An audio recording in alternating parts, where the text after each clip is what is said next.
The untouchable True School Sports Empire proudly presents something the boxing game's been missing. Hey, what's going on? It's your boy BT, and I came here to talk some boxing with the thousands of True School Sports subscribers. Now, guys, once again, we are here. It is yet another installment of True School After Dark. So, listen, I hope everybody's having a great weekend. I hope everybody's having a good start to the year. I'm happy to be here again. I'm happy to be seen and talk to you guys and talk about all the latest and greatest happenings in this crazy fight game that we try to make sense of on a daily basis. So thank you guys for showing up. Thank you guys for being here on the live. Make sure you guys smash the like button so that this live and this video transmission gets pushed out to all the fine folks on YouTube that want to hear some good boxing talk.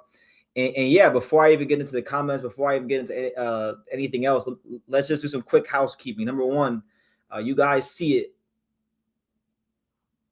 You guys see it right there down below. You know, you got the PayPal, you got the Cash App. If you want to donate there, it's right there. It'll be the whole entire live. Hold on a second, because it says we got zero. We had 8 viewers. It says we got 0. That can't be right. Or maybe it is. I don't know. Either way, look. Good to be here.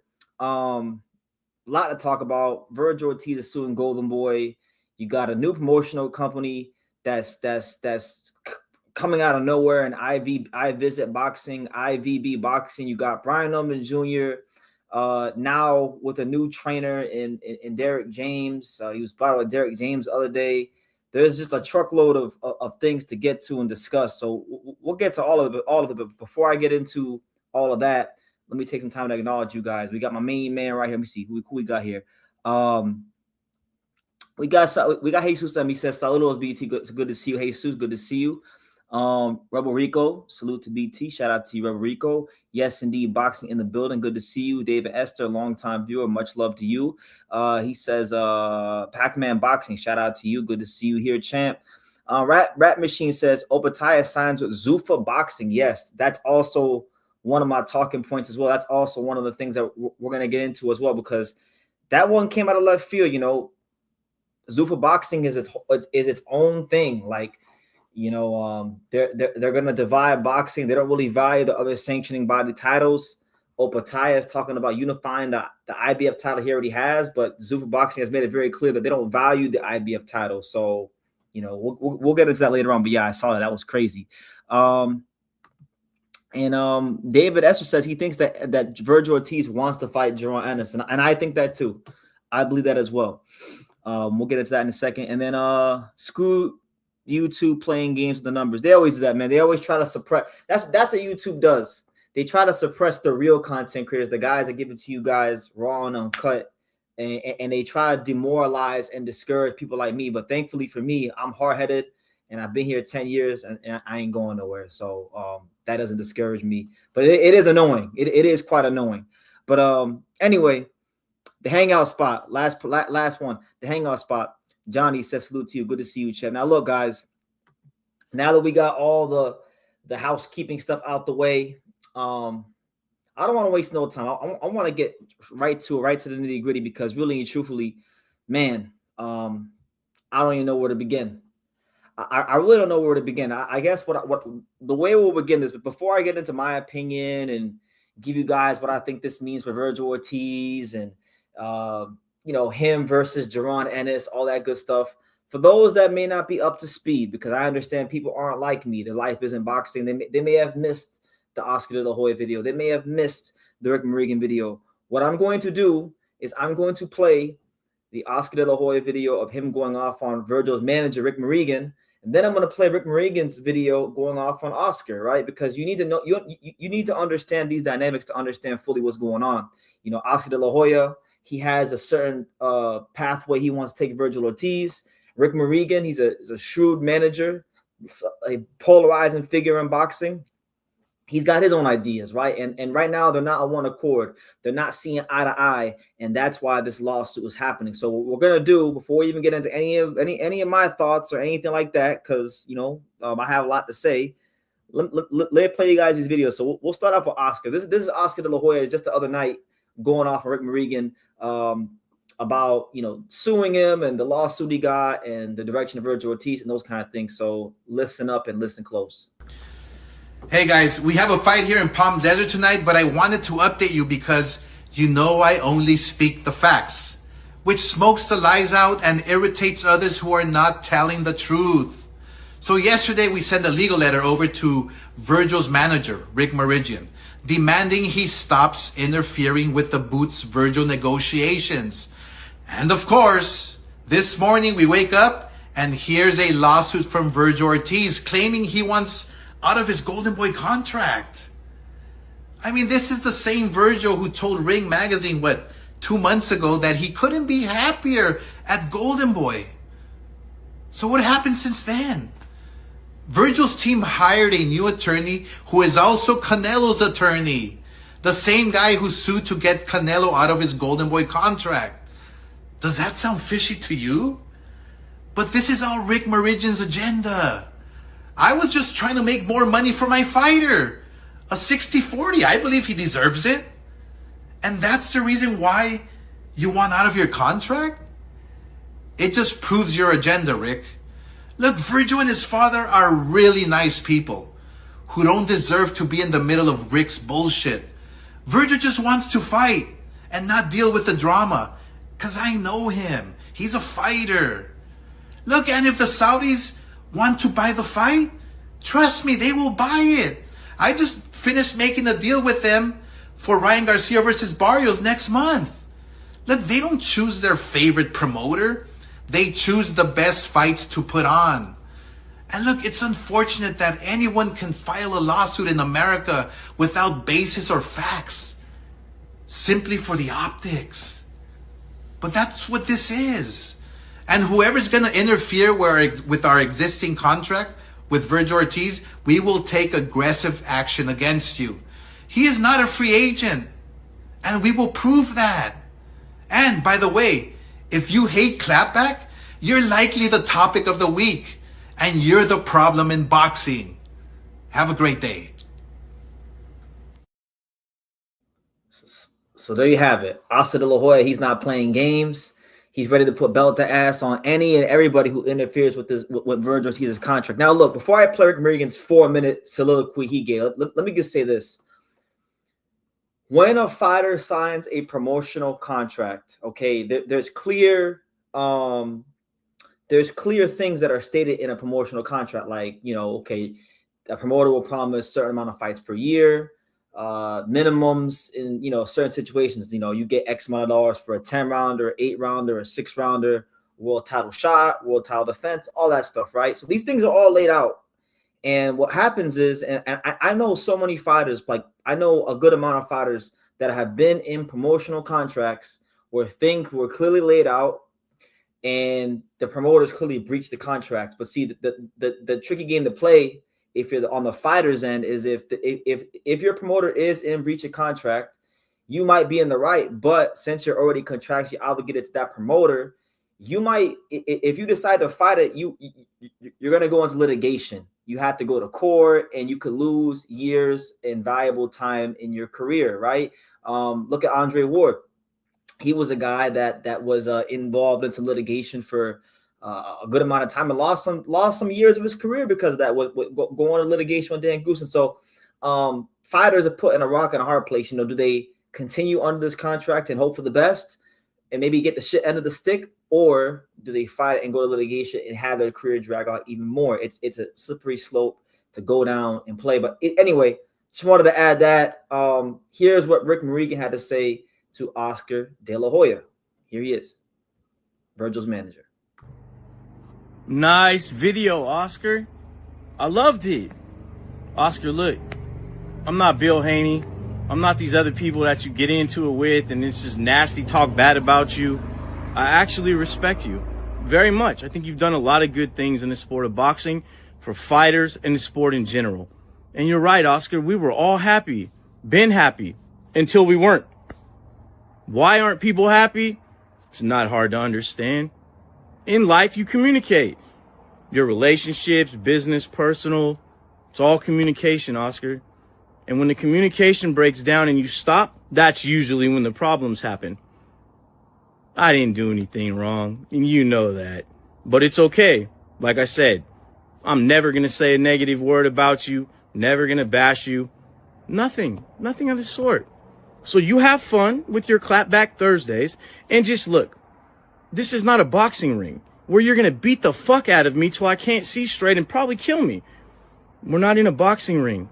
I'm undefeated in my position. Go and look at my resume and see when I've lost. Because I've only went to war or defended my fighter when I've had no choice. You know I've called you and texted you. We're grown men. We're supposed to just talk it out. That's what grown men do. Instead of disintegrating all these people in the marketplace that you do business with and jeopardizing your fighter's well-being by talking so disgusting about all of them, you should stop and reflect what that does. You should. You can buy and sell every person you just about come in contact with, including me, probably 1,000 times over. But that's not what we're discussing here. You don't need boxing. You don't. Boxing's a giant headache for you. And that's why I respect you so much, because there's a lot of good that you do. But in this case, unless you're blind, deaf, dumb, can't read, it's very simple. Read the complaint. Read the promotional agreement. Read the clauses that have been breached. To say that I can't negotiate and I'm the manager when there's these clauses that are black and white is hilarious. That's why managers exist. And look, I know your life has been different. A lot of people have taken advantage of you. You don't trust people. It's been chaotic from the start. And if you had me managing you, you probably wouldn't have had these problems. But I get it. I get it. And if you called me, like I called you and texted you just to talk, I'd always take your call. But at some point, you got to take responsibility. It's like a road. When you're on the asphalt and it's bumpy, it's your own asphalt. So do what you need to do. Make more funny videos, jeopardize shit, or you could always call me. Like I said, nothing but respect for you. You're actually my favorite fighter, and that's no secret. I've said that publicly. I've spoken great about you, and I always will. This is just business. So that very judge you're talking about, please do. I can't wait to hear what he says. Not worried at all. Never will be. Because I come from a very good place for these fighters. And you are a fighter and should respect that. And in closing, I didn't hire a new lawyer. This guy is the same lawyer that made Vergil's contract 3 years ago. I didn't go get him to be an asshole or do anything. I got him because he's very good and knows his shit. And so do I. But I wish nothing for the best for you. I mean that. And I will pray for you tonight. And again, you have a great company, a great staff, and I mean that. Very good people at Golden Boy. No question about it. But I have a job to do, and you need to respect that. And you may not agree with me, and that's okay. But that disrespect that you do to everybody, karma's a motherfucker. God doesn't like that. Just slow down. And again, anytime you ever want to talk to me, I'm here. So there you go. A very shrewd, tactful, mindful response from Rick Marigan, the manager of Vergil Ortiz. Now, look, guys, there's a lot of things to unpack. Please, for the 36 of you here, thank you for joining the live. Smash that like button, subscribe, super chat, all that blase. It is everybody's favorite boxing program. Late at night, True School After Dark. HBO Box After Dark went out of business, so we True School After Dark, okay? Shout out to Jim Lampley. Shout out to Harold Letterman, R.I.P. Harold Letterman, R.I.P. Manny Stewart, right? R.I.P. George Foreman, right? But there's a lot of things to unpack here because, you know, Vergil Ortiz, we want to see him fight Jaron Ennis. He's one of the guys I would say in the fight game in terms of just his watchability. He's one of the most must-see TV fighters in boxing. I think anybody who's watched him fight could agree with that. He's an amazing fighter to watch, right? The power jab, the angles he fights with, his ability to finish opponents. He's a fantastic fighter, right? And he's just vulnerable enough to where he makes for great TV fights, right? Anyway, that being said, we're going to go to screen share because there's a lot of things that have to be unpacked when it comes to this Vergil Ortiz situation. Now, look, we'll start here. So the reason why Vergil Ortiz and his team have decided to sue Golden Boy Promotions is because remember, obviously they are saying that the contract was breached, that there were certain obligations and requirements in the contract that were not met. And then if you read further, right, another thing is that if you go to subsection number 6, okay, in subsection 6, it cites that basically Golden Boy Promotions, they had a contract with DAZN.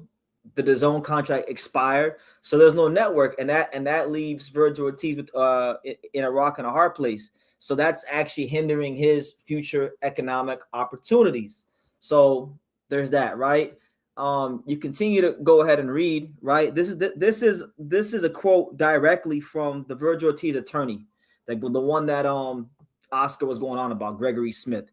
He stated the following, and I quote: "To protect Ortiz from the ramifications of Mr. De La Hoya's behavior and the other boxing industry forces and factions, the PRA contained a provision requiring Golden Boy Promotions to work in good faith with promoters as necessary to negotiate with Ortiz's preferred opponents, and also allowing the Ortiz representatives to directly negotiate with other promoters. The same clause prevented Golden Boy from engaging in negotiations behind Ortiz's back by requiring Golden Boy Promotions to fully disclose the terms of any written offer and requiring Ortiz to be a signatory to any agreement related to him." So look, it's a bunch of blase, guys. Right now, I just think that like if you look at the history of Golden Boy Promotions, Ryan Garcia, he's had issues with Oscar. Now Vergil have issues with Oscar.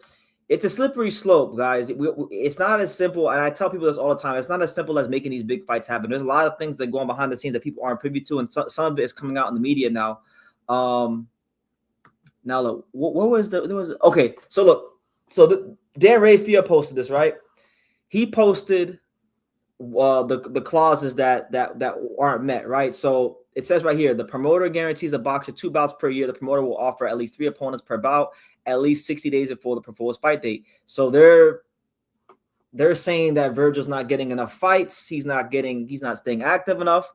And then the other one is the DAZN ordeal, right? Promoters, distribution. I'm not gonna read all that, but basically DAZN is not working with Golden Boy anymore. So because DAZN isn't working with Golden Boy and Golden Boy did not renew, this is hindering Vergil Ortiz. So I'm really intrigued to see how this all goes, because really and truthfully, we just want to, I'm sure I'm like a lot of you guys. I just want to see the damn draw in this fight, and I'm not really into all the legal verbiage stuff. I've read over boxing contracts before. I've spent nights reading over promotional agreements of fighters that I know and stuff, and I don't it's not fun. You really begin to hate boxing and get discouraged by this sport if you read a promotional contract. And some of these little clauses that you guys are seeing on the screen, these are the kind of things. These are a minuscule amount of things that you will see in a boxing promotional agreement for a fighter. And you got to read every word carefully if you're the fighter or manager, because one little word here, one little tweak there, one little tweak there, and you might have stuff that's not in your favor. So it's very tiresome to read and go through. Now look, what does this all mean for the Jaron Ennis fight? How does this affect the Jaron Ennis fight? Because look, there is a possibility that this could go into litigation. I'm praying it doesn't. I'm praying that cooler heads can prevail, that Rick Morrigan and Oscar De La Hoya can come on one accord to either allow Vergil to leave Golden Boy or re-up a Golden Boy and do the fight. But the last thing I want to see as a fan of Vergil Ortiz and as a fan of the sport of boxing, because I want to see that Jaron Ennis fight, and I want to see other fights in the division for Vergil as well, not just Jaron Ennis. The last thing I want to see is Vergil lose a year and a half, 2 years of his career because he's going into litigation with Golden Boy Promotions. That's not cool. That's not fun. And Vergil's not as young as people think. Like Vergil Ortiz, he's going to be 28 later this year. So a year there, a year here, a year there, he's going to be 30 years old without even winning a world title. So you have that aspect. Now look, what you guys see on the screen right now, this is also from a report from Dan Rafael, right? And they're pretty much basically Vergil Ortiz wanted crazy amount of money to fight Jaron Ennis. Now this is where I'm not really messing with this right here. I can't get down with this. So look, we will read it word for word verbatim, and then we'll try to dissect and make some sense of it. So here's what was stated. The following was stated, and I quote, "Moreover, your comments about the negotiations for a potential fight against Jerron Ennis are widely inaccurate. Golden Boy has offered Mr. Ortiz a guarantee of $3 million for that fight, $1 million more than the guarantee required by the agreement, along with a potential pay-per-view upside. In response, Mr. Ortiz has demanded a $7 million guarantee, which is more than 3 times what is required under the agreement and twice as much as Mr. Ortiz has ever earned in his career. That demand is completely unreasonable, given that neither Mr. Ortiz or Mr. Ennis has ever proven the ability to carry a pay-per-view event. Manifestly, Mr. Ortiz is acting in bad faith and making wholly unreasonable demands." Now, I will say this. I don't think like, and please, Boots Ennis fans, Vergil Ortiz fans, y'all can hate me if you want to, but if you add up Jerron Ennis and Vergil Ortiz, I'm not sure they're both worth $7 million combined, let alone $7 million for one fighter. So I would say that that's unreasonable. But I do think, in a negotiation, you meet in the middle. Okay, they're giving them $3 million. Vergil wants $7 million. Okay, try to get it to, you can negotiate for 3.5, $4 million. I feel like that can be ironed out. But what can't be ironed out, or what I'm scared of not being ironed out, is the fact that the manager and promoter are not on one accord. Oscar De La Hoya seems to want to run everything with an iron fist.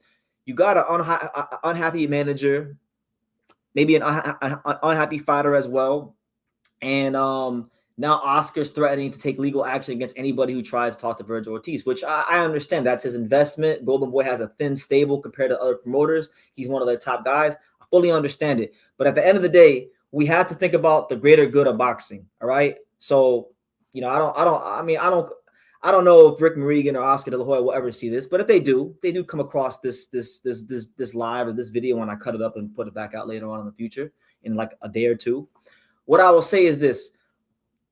We have to think about the greater good of 2 things here, okay? Number one, we have to think about the greater good of the fighter. The fighter is Vergil Ortiz. His mental health, number one, and, his ambition for his career. Because for these fighters like a Vergil Ortiz, they want to fight. They want to be in the big fights and the big nights, and he's earned that much to be in a big fight against someone like a great fighter like Jerron Ennis, right?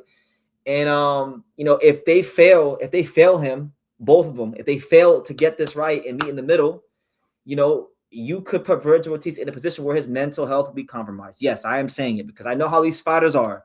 A lot of these fighters don't feel right if they don't got a fight coming up, or if they don't have a fight to look forward to. So that's number one. Number two, and most importantly, we have to think about the greater good of the fight game, okay? The sport of boxing, the fight fans. Look, let's call a spade a spade. Especially in America, American boxing is not in a great place. Boxing over the last 25 to 30 years has been relegated to a niche sport. And we know this to be true, but it's really not in a great place right now, because a lot of the big fights in America, or a lot of the fights that would do good business here in America, are getting outsourced to Saudi Arabia. Saudi Arabia has replaced and supplanted Las Vegas as the fight capital of the world, at least for the time being, right? Everything's going out there. Saudis, Riyadh is the new Las Vegas of boxing, right? So we have to think about the greater good of, because Oscar has made a big deal about being the flag bearer for American boxing, right? So this goes out specifically to Oscar because he's the one that's been running his mouth and flapping his gums about boxing in America being as great as it can be. And I'm gonna tell you right now, you get Vergil Ortiz in a litigation situation, or where he's on the shelf, or just where his career gets momentum ruined. That's not what's good for American boxing, and that damn sure is not what's good for Vergil Ortiz. So look, I understand the art of negotiation. Like, I understand Rick Marigan's a shrewd, very good manager. I don't always agree with him, and he does, he is a bit, for his fighters, he's gonna come off as a bit of an asshole. But in this fight game where it's cutthroat, you gotta be that way. So as a fan, I get annoyed by it, but on the other hand, I can respect it. He's trying to get the best deal for his fighter, right? $7 million is outrageous, but that's negotiation 101. You throw a crazy number out there, and you go and you negotiate down to the number you really want. So that's all that is. I'm not putting too much stock in that, but I'm just praying that these guys can get on one accord, because like Jerron Ennis is not getting any younger. Vergil Ortiz is not getting any younger. These guys, like fight viewers, fight fans, True School Sports, Empire people, right? Vergil Ortiz, like we're gonna blink our eyes like 2 or 3 times, and time's gonna go by, and Vergil Ortiz is gonna be 30, and Jerron Ennis is gonna be 30, and guess what's gonna happen, guys? We're gonna have a bunch of wasted potential. You know, it's very feasible that Vergil Ortiz and Jerron Ennis can get all the way to age 30 without being in a significant fight. And yeah, you could say Vergil duck Boots or Boots duck Vergil, whatever you want to say. I don't give a damn what side of the spectrum you're on. But in my opinion, if that situation plays itself out, to quote the great Paulie Malignaggi, then it's just a product of this shitty business. And that's why the Zuffa boxings can exist. That's why you can have this random guy, some random marketing guy who was helping Turki Al-Sheikh, Ed Pereira, start this IVB boxing and talking about, you know, he wants to do a free show in San Francisco, which, you know, may or may not do well. We'll see how it goes. But I'm saying boxing is where it's at because of shit like this. And, you know, I think all the egos need to tone themselves down and think about the greater good of their fighter, which is Vergil Ortiz, and the fight game, the sport that they love and work in, right? Which is, I hate to say it, a dying sport in America. And the fight fans, the paying customers, the people that are going to fund these events to come out and make these events all they can be, right? You know, the fight fans are getting treated terribly year after year. And it's like, it needs, at some point, we got to get our shit together in boxing. So I'm going to leave it at that. Let me see. Did I miss anything else? I mean, the last thing I'll say on a bit of a separate subject, same subject, but a bit of a different subject at the same time. You have Jermell Charlo running his mouth, Mr. Keep Running Your Mouth, running his mouth on Twitter, talking about boxing is not a team sport. So the next move is always the best move. I don't know what they fussing about, but I've heard you doing something right when the other teams start to feud. 154 is the most overlooked division. I'll fix the problem. Send me a contract, Oscar De La Hoya or Eddie Hearn. So you got the former the former landlord, the former undisputed champion of this weight class, asking for the Vergil Ortiz and or Jerron Ennis fight. So that's an interesting caveat as well. Y'all can make it that what you will, but you know, you got that going on as well. So look, man, I'm gonna leave it at that. I'm gonna leave it at that. I'm gonna go through these comments because I see I got 52 comments, 53 comments now. Shout out to everybody here. Let me see. Let me go through them because I know you guys probably got some real intelligent things that y'all are going ahead and saying. Let me see. Where we at? Let me go all the way up. And let me just work my way down. Shout out to my boy Lance Meyer. What it do, champ? Good to see you. Josh in the building. Good to see you, champ. A great reporter is all. We in the chat listening to True School. Let's go. Good to see you, champ. All right, so we'll start here. So Reverse Lee says that Oscar De La Hoya has been breaking this contract for a minute. Yeah, that's what I'm saying. Like the slippery slope that fighters and managers gotta go through with these promotional agreements is that you can disagree, you can lawyer up, but if you disagree and lawyer up, and the promoter is not willing to release you or cooperate, then you're gonna be in litigation, and you'll have an Andre Ward type of situation. Vergil Ortiz and his manager have overpriced themselves out of the Boots fight. Team Ortiz is in the wrong. Oscar is in the right. Well, I guess we will see when they go to court, right? Because I guess they're gonna go to court. In a real market, this fight isn't worth more than $8 million dollar purse combined to $4 million for each boxer. That's what I'm saying. See, this is where I've talked about this. I've spoken about this at length when I've gone on these rants about Turki Al-Sheikh and why I don't like Saudi's involvement in boxing, and people get mad at me when I speak about these things. The reason I don't like it is because I understand, okay, these Turki Al-Sheikh realities and cards are going to be a moment in time. You can enjoy that moment in time. I feel like that moment in time is kind of already passed with Zuffa boxing and Dana White and Ari Emanuel and all these people getting into the sport. But I understand that inevitably the Saudis are going to slowly pull their investment from boxing, because I don't care how rich anybody is. Nobody wants to lose money. That's just how it goes. That's human nature. And the boxing market in America is going to have to correct itself, meaning that these fighters like Vergil Ortiz, who have gone to Saudi and gotten paid, well above market value for what they're actually worth commercially. Now they got to actually fight and eat what they kill. To quote my boy Sean Tatel, they got to eat what they kill. You understand? So I'm with you. I'm with you, champ. He knows the fight won't sell that well on pay-per-view. That's why the guarantee is higher. Now I understand. I get it, but like whatever happened, like call me crazy, right? Call me crazy. And you guys can choose to disagree with me if you want. But whatever happened to fighters, fighting each other to become superstars? Why is everyone trying to become a superstar before they even became a star? Like you got Vergil Ortiz and Rick Morgan that want to get paid like superstars, and they're not even a star. Like let's call a spade a spade. They're not even a star yet. But that's how I see it.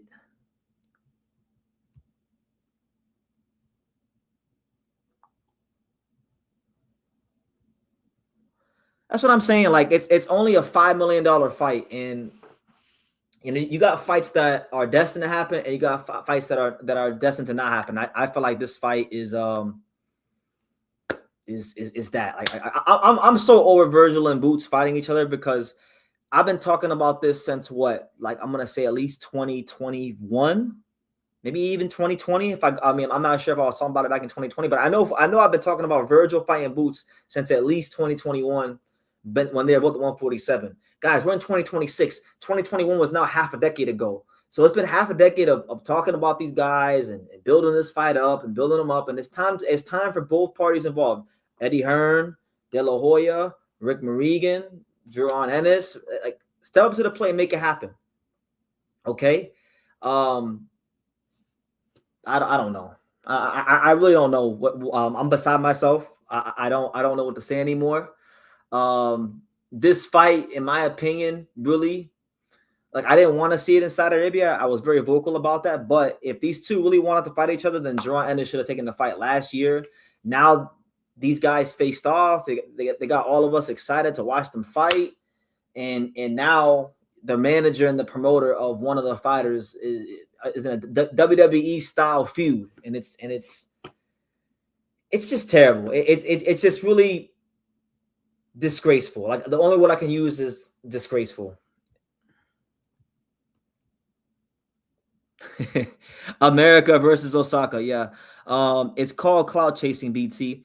Nah, man, nobody's cloud chasing. There's no clout. Like, I'm gonna sound negative. There's no clout to chase anymore. Boxing is not that big in America. Like, I'm not trying to put the sport down. I love the sport of boxing, but I'm realistic. Like, these guys are not as big as a lot of you guys think they are. And I wish both fighters and promoters will understand that. Like, they're not like that. Like, you can't go on the street and ask Joe Blow, hey, who's Vergil Ortiz? They're not gonna know unless you're like directly in their hometown. And even then you might not know. So nah, man, you can't call it clout chasing, because we reached a stage in boxing, especially in America, where there's no more clout to chase. It's all been used up and sold off and thrown somewhere in a lake in Saudi Arabia. So that's where we at. My man said that's why I respect Zayas, because he doesn't waste his time and he actually looks to become undisputed. And that's what I'm saying. That's why I'm just sitting here and I'm just laughing, because you got these guys that are gonna arguing and bickering, and he's ducking me and I want 8 million and I want 7 million and he don't want to fight me. And then Xander's he's just quiet. He just hushes. He's gonna go down to Puerto Rico. If he wins, we'll have 2 of the belts, and they're gonna move quickly and swiftly. I have no doubt about it. So, we'll see how it goes, but it's not looking so good for the fan bases of Jeron Ennis and Vergil Ortiz. Fans will show up for Ortiz versus Boots at AT&T Stadium for sure. Well, again, you're talking about, in order for that to be a reality, my friend, they would have to actually put the deal together. And we can't even get Oscar and Rick Morgan to agree with each other. So forget even Eddie Hearn. We can't even get people within the same camp to get on one accord and agree with each other. So, I mean, when it comes to fights like this in venues like that, there's a lot of things that got to be worked on, from the networks to the site fees to pay-per-view, if they're going to do it on pay-per-view, right? It's unrealistic to even think about them fighting there, straight up. And You know what? I'm gonna leave it at that. I'm just gonna leave it at that. I've said enough. I'll give Vergil and Boots way too much time. Y'all want to leave your comments? Go ahead and leave your comments. But I want to switch gears. I'm beside myself with that. I wanted to actually talk about something that was really interesting to me. Right? Really interesting. Because the mouth of the South, the former WBO welterweight champion of the world, we know Brian Norman Jr. He's done away with his father. His father is not his trainer no more. He's decided to spread his wings and go see what he can do in the fight game without Senior. So what has he done? Who has he been spotted with? Who is the front runner to become Brian Norman Jr.'s trainer? Well, it looks like that guy is none other than Derek James, because, and we'll go to screen share. Shout out to everybody here. Make sure you guys smash that like button. Don't be stingy on me. If you're here and you haven't hit that like button, it takes 2 seconds, and it helps this channel continue to stay popping off and relevant in the fight game. But yeah, this is Brian Norman Jr. He was out there in the friendly confines of Oak Cliff, Dallas, Texas, at the world-class boxing gym with Derek James. And my early thoughts about this, I've seen people say that they think Derek James, like I've seen Derek James getting shitted on as a coach, and I don't think that's fair to Derek James. I think Derek James is a fantastic coach, and he's getting shitted on because Earl got beat up by Terrence and all these things. I don't hate. I'm okay with it, because I think, and I'm gonna tell you why I'm okay with it. I'm okay with it because Brian Norman Jr., he's a guy that we all know he's got power. We all know he's a great athlete. I think he needs to be more focused on the fundamentals of boxing, right? He has good fundamentals, but I think he need at that world-class championship level, he needs to have that at the forefront of his mind a lot more. And one thing Derek James will do for any fighter, not just Brian Norman Jr., but any fighter, from Earl Spence to Frank Martin to Alicia Bumgarner to Anthony Joshua when he had him, you name it. He's always going to keep the fundamentals of boxing at the forefront of a fighter's mind, and he's always going to give fighters a nice, disciplined, regimented base to go off of, right? So we'll see how it goes. I'm not shocked that he wants Derek James for a couple of reasons. Number one, Brian Norman Jr.'s manager is Adrian Clark from Fighters First Management. Adrian Clark used to help out. I'm not sure if he was his manager, but I know he played a role in advising and helping to guide Earl Spence when Earl Spence is coming up. And I know that Brian Norman Jr. and Earl Spence have a relationship together. So this doesn't shock me. This is actually kind of what I expected. And I'm here for it, really, because I think people don't give Derek James the credit he deserves. Derek James is a fantastic trainer. He built Earl Spence from the ground up and made him, a 3-belt unified champion. So right there, that tells you that right there already stamps him in the game as a top trainer. I always tell you guys, any coach that builds a fighter from the ground up and makes them a world champion is a certified, stamped trainer in the boxing game. He took Earl Spence from the ground up, made him an Olympian and a 3-belt unified champion. And all Earl Spence did was just lose to, arguably the greatest fighter of his era, which was Terrence Crawford. So there's no shame in that. It doesn't discredit anything Derek's done. So yeah, I'm here for it. I'm looking forward to seeing maybe a Brian Norman Jr. who's more focused on the fundamentals. And the crazy thing about boxing is that when you focus more on the simple things, it actually unlocks the other things. So when you're more focused on working your jab and just hand positioning and maybe how you exit exchanges and things like that, when you focus on those minute things, those things can unlock the things that people really want to see from Brian Norman Jr. the most, which is the power, which is the explosiveness, which is, the athleticism that he does have. All those things that had the world on fire when he knocked out Giovanni Santillan and Daryl Cuevas and Jin Sasaki and them kind of guys. All those things can be actually amplified to an even higher degree than they already have if he just works on the fundamentals a bit more and boxes behind his jab and doesn't get so, trying to load up on his shots so much, So that's why I feel Derek James could make a difference for Brian Norman Jr. I don't think he's going to reinvent the wheel. I don't think he's going to overly reinvent the wheel with Brian Norman Jr. Like, Brian's still young, right? But every fighter has their tendencies. Every fighter has, their patterns that they follow. And I think that Derrick James is going to, like I said, put his imprint on Brian Pillman Jr. Funny enough, I feel like Anthony Joshua should have never left Derrick James, because I thought Anthony Joshua was actually doing very, very well under Derrick James. When he left Derrick James, that was actually, I thought, a stupid move on his part, because I thought Derrick James had him doing the things he needed to do, just boxing as a disciplined, power punching fighter, and that's exactly what Norman is going to be. He's going to be a disciplined, well-schooled, power punching fighter, which he already is. But there's just going to be a more of an emphasis on his fundamentals if he goes this route and goes to Derrick James, in my opinion, right? We'll see how it all plays out. We know, though, we can't say about, Derrick James and a lot of the fighters he has coached, like Errol Spence, like even Frank Martin, is that when these guys run into more mobile boxers, because the Derrick James style, you could say, is more of a come forward style. They haven't always fared the best. That if you want to give a criticism, you can give that criticism. But I'm here for it, man. I'm looking forward to seeing it. I still believe Brian Pillman Jr. has the ability to become a world champion again, and I still think Derrick James is a top coach. And I feel like and it's what I hate about people in boxing is like, you lose one fight as a fighter or trainer, and now all of a sudden you're not anything, and it's a hard sport to make it. And so, respect to Brian Pillman Jr. for moving fast in his career, for making a tough decision, and maybe, like, I'm sure it wasn't an easy conversation to have with his dad. His dad's is a proud man, you understand, and his dad wasn't going to be second fiddle to nobody. So respect to Junior for having that conversation and moving fast, and respect to Senior for respecting his son's decision and allowing him to be his own man.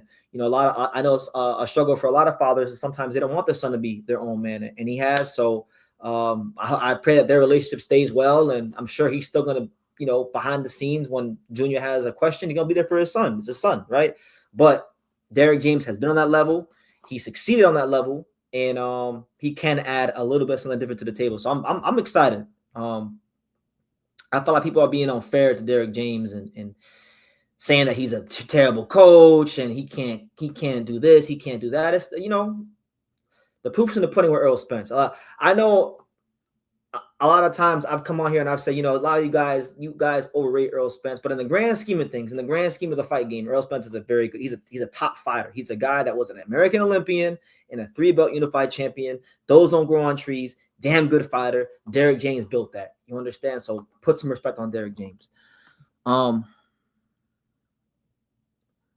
Shout out to my boy Sean Tatel. He says, "What's good, brother? The Niners just got their ass beat." Well, hey, shout out to you, man.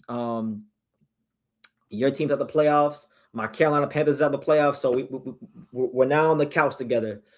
They play the Seahawks, right? That sucks. AJ looked okay with James. He looked pedestrian for 6 rounds until he KO'd Hellenius and went 12 with Franklin in another Met performance. He didn't solve things with his lead hand with him, though. Well, that's what I'm saying. Like, he didn't light the world on fire with Derrick James, but when he was training with Derrick James, Sean, I wasn't looking so much at the, I guess you could say, the results. I was looking more so at the process. He was I liked his process in the ring more under Derrick James than with a lot of other coaches, but that's just me. I think if he would have given it more time, he would have eventually, leveled up even more. But that's me. Greg Hackett will be the best guy to train him. I mean, hey, if Greg Hackett, and I love Greg Hackett, I know he watches these live sometimes. If Greg Hackett and Brian Pillman Jr. could, put their pride to the side and do some things, who knows? Crazier things have happened in boxing. Greg's got a great boxing mind. Shout out to him. But I don't think that happens. Sean says that he wishes Brian Pillman Jr. would consider John David Jackson, Bo Mack, someone who could really help his slickness, teach him some different head slots with the jab. I agree. John David Jackson, I haven't seen him in a couple of years now, but I mean, I've been privy to see him work in the gym. He's a great boxing mind. He was a world champion himself. He's been at the top with he worked with Clarissa Shields. He works with he worked with Kovalev back in the day. He's done some things. If I can make a suggestion, let me see, because I've been trying to think who does Brendan want? If I gotta pick a trainer for Norman, who was a guy that I think he could work with. I mean, I think for me, I like Sugar Hill Stewart. You know, Sugar Hill Stewart is a power punching trainer. Yes, there's limitations with way he trains his fighters, but it could amplify some of the things Junior does. Maybe a guy like Ronnie Shields. Ronnie Shields is known for when he trains guys. His fighters do a great job of keeping things nice and disciplined and long and professional on the outside. Think of, you know, Jamal Charlo, one of the best jabs in boxing, you know, that kind of style. You know, yo, BT, that Zuffa trailer playing Rolling Stones is actually pretty good. It might be a wrap. We'll get to that later on, Sean. I saw the undercard, and I gotta say, Zuffa Boxing actually had a couple decent fights on that undercard. I couldn't believe it. I couldn't believe some of the shows that they actually, or some of the fights they made for their first show on the undercard. So, guys, it is possible for all of us that was hating on Zuffa Boxing. Zuffa Boxing might be the real deal. James is the worst trainer I could imagine for Norman Jr. if he wanted the trainer to give him more layers. I mean, we'll have to see how it plays out. I don't think it's as bad as everybody says it is. Well, he came out. I saw the interview. He came out on Mill City Boxing, and he pretty much said, "Look, like, I'm not gonna be second fiddle to no one. So I'm gonna let my son do his thing. I respect him. That's my son." But yeah, you're correct. I saw it on Mill City Boxing. Some of you guys saying Abel Sanchez.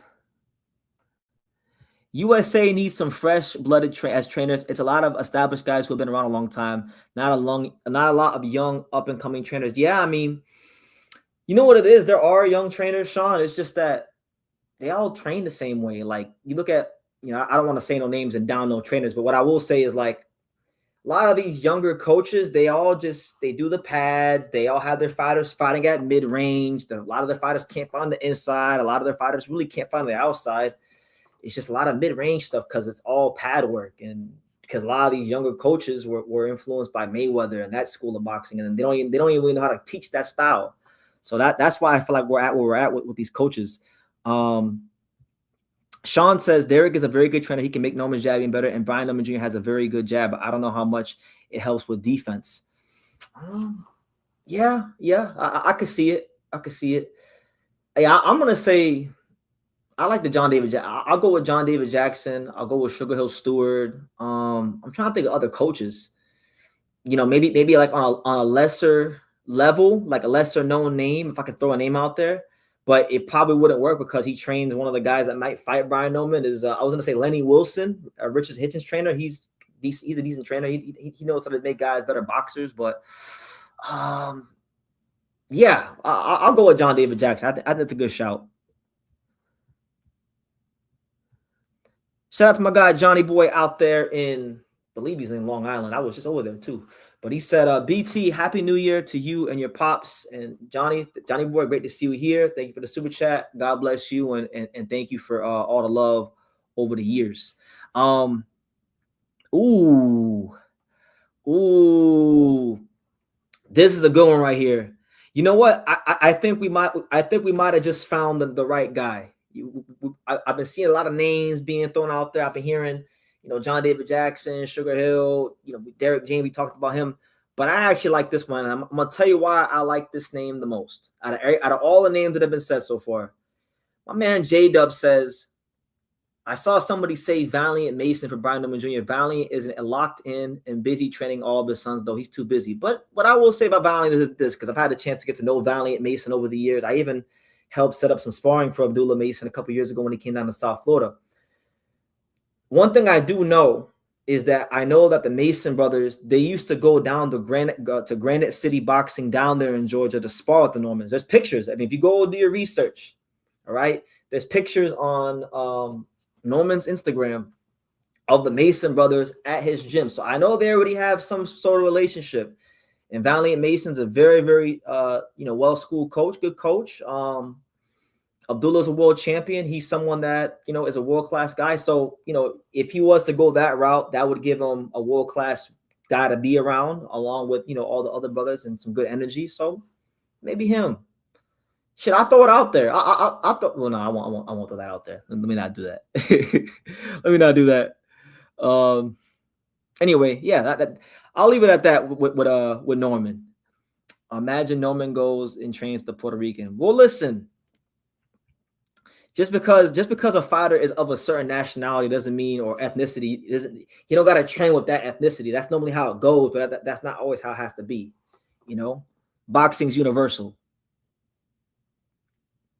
Anyway, let me go ahead. Let me see what. Okay. Oh, ooh. All right, guys, get your popcorn ready, because I'm gonna camp out here for a second. There's a lot to unpack with this, so please bear with me. This might be 20 or 30 minutes, but smash that like button, subscribe, super chat, all that blase. I wanted to touch on this whole thing with IVB Boxing, I Visit Boxing, this new company that's coming out of nowhere. All right, you got this guy Ed Pereira, who worked for Turkey Outlaw Sheik and Salah, and he was like the event guy. He was the guy whose idea it was for Riyadh Season to try to do these fights in Alcatraz. He was the guy that was in charge of setting up the Times Square show and all that stuff. But I guess he's decided to branch off and start his own thing, and he's got some lofty ideas. You know, he's talking about doing, well, I don't want to say he's talking about, they're going to do Deontay Wilder versus Alexander Usyk July 11th in the Bay Area in San Francisco. And what they're going to do, guys, is they're going to try to attempt to break the record of 135,000 plus fans, which was set back in 1941 when Tony Zale fought Billy Pryor. All right. And how a lot of you may ask, like, how the hell is this random boxing promotional company going to get 130,000 plus people to go to San Francisco? Well, from what I've read and from what I've seen, a lot of those tickets, it's going to be at the Civic Center. It's going to be in an open space.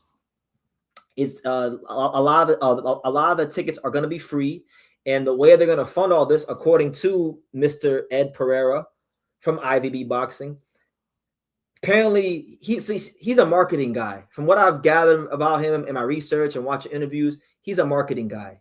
Been a marketing guy for like 30 years, pretty much. And he says they have 3 to 4 really big time corporate sponsors, and they're going to use that to I guess cover any of the losses they will have on production and these kind of things. So we'll see how it goes. We see these things every couple of years with Triller and Disrupt Promotions and Probellum. We've seen it so many times in boxing, but I do think, guys, what I will say is this: I'm seeing some differences here with this than opposed to other things, and I'm gonna get into that now. So let's try to unpack this. What the hell is IVB Boxing? How the hell are they gonna get 130,000 people to come to some show in San Francisco? And just all that stuff, all that blase. So we'll start here. So here it is. July the 11th, San Francisco. And by the way, guys, I'm praying to God that this is true. I'm hoping they follow through with this, because I love the Bay Area. I just went to the Bay Area for the first time in August. I was there for 44 days. My boy Yugo Osaki, when he was in camp, and I had a ball. I loved it. I love the people. I love the vibes. I loved everything about it. Everything, the food, the women. I mean, everything about the Bay Area was amazing. So any excuse I can get to go to the Bay Area, I will take it with both hands. And this is a great excuse to go to the Bay Area. But yeah, there you go. They're already planning it for July the 11th in San Francisco. Obviously, Usyk he's a great fighter, one of the best of our era, but he's not a commercial draw. Deontay Wilder, he's a name, right? We'll see how it goes. I'm really intrigued to see how this goes.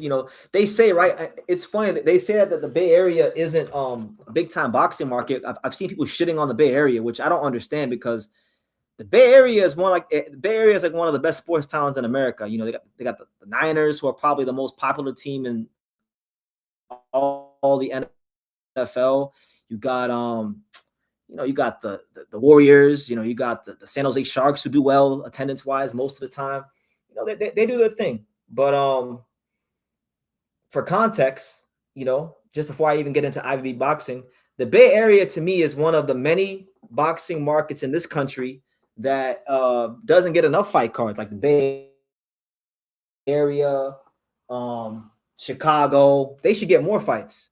Look at here are some of the great fights they've had in the Bay Area over the years. Like Sugar Robinson fought there, Rocky Marciano fought there, Floyd Mayweather fought there. Devin Haney, when Devin Haney fought Regis Prograis, they did very good numbers at the Warriors arena. So the Bay Area, to me, is a sleeping giant in the boxing market.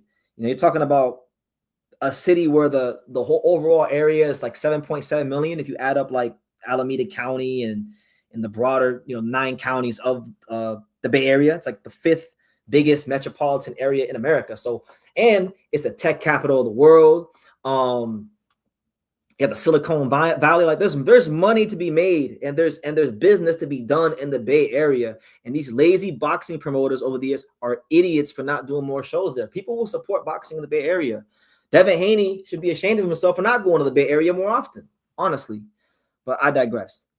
I say all that to say this. IBB boxing. Who is IBB boxing? Why does it matter? Let's get into it. So this is the report from the BBC out there in UK. So here it is. It says right here, San Francisco Center City Plaza will be turned into an open-air boxing arena with the card being streamed on YouTube, which I'll get to that here in a second, on July the 11th. They're going to attempt to break the world record. I brought that up already. Ed Pereira. So these are quotes from Ed Pereira. He said, I quote, he says, this world record attempt will belong to San Francisco. It belongs to the fans, its fighters, and communities. San Francisco's commitment to community and public engagement reflects IVB's belief that boxing should be built around the fans. And they're anticipating that many of these tickets to these events are going to be, free tickets, which, I'm looking very forward to seeing how all that goes. Now, who the hell is Ed Pereira? Who is this guy? From this report that I've read, right? Let me see. Where did it say here? It says it right here. Where was it? He's basically a marketing guy. Now look, it's right here.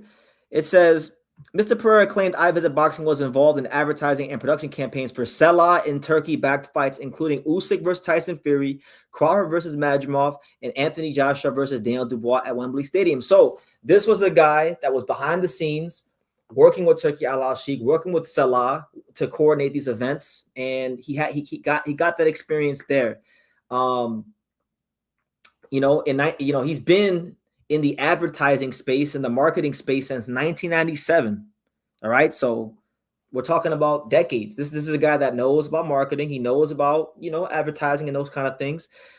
He got his experience and kind of fell in love with boxing, working with Turki Al-Sheikh, doing these big events, and now he wants to branch off and do his own thing, right? So more power to him, do his thing. Now, the reason why I feel like this does have a chance to be successful is because IVB Boxing already has unveiled a direct streaming distribution deal with YouTube. Now, I'm not sure how it's going to work. I'm not sure if that's just like going to be YouTube TV related, or if it'll be publicly on YouTube. Like, I'm not sure how that's going to go. But what I do know is that Google, YouTube, the Silicon Valley, all that stuff is in the Bay Area. The Bay Area is one of the biggest metropolitan areas in America, and they showed it. They showed it in the Devin Haney fight. They will come out and support a great event, right? And so, to me, do I think Usyk versus Wilder is this great fight? No, I think Usyk versus Wilder, I'll watch it. I'm intrigued to see how Wilder can do at the stage of his career, because he's not on this level no more. Like, really and truthfully, nothing suggests that he's still at this level, but he can still punch. Maybe he cracks Usyk one time, and who knows? If the heavyweight division, crazier things have happened, right? But if they're going to do this fight at the Civic Center in an open air space, if they're going to make most of the tickets free, if they're going to market it properly, if they're going to have YouTube pushing it out to pushing it through the algorithm and making everybody known. I mean, if he's already got YouTube on his side, then I already feel like that already separates what IVB Boxing is already doing in comparison to, like, when Turkey or Probellum or Disrupt Promotions or any of these, fly-by-night companies we've seen over the years. Everyone has YouTube. I have YouTube. You have YouTube. Your grandmother has YouTube. Your girlfriend has YouTube. Your sister has YouTube. Your uncle has YouTube. Anybody with a smartphone and with a smart TV has YouTube, has access to YouTube. So generally speaking, the amount of viewership you could generate is a lot higher on YouTube than Triller or DAZN, right? So the fact that they're doing that, I'm intrigued. I'm actually intrigued, and I mean, I don't got a dog on the race, like, but I'm optimistic about it. Really, I really and truthfully, I'm optimistic about it because, like I said, this guy, and I want to show you guys this. This guy, they had a meeting. They had a big old event right there at the Civic Center in San Francisco. With the mayor. They had Daniel Lurie, the freaking mayor of San Francisco, was there with this guy, Ed Pereira, who I just found out about like 2 days ago, right? They got the mayor on board. They got the city on board.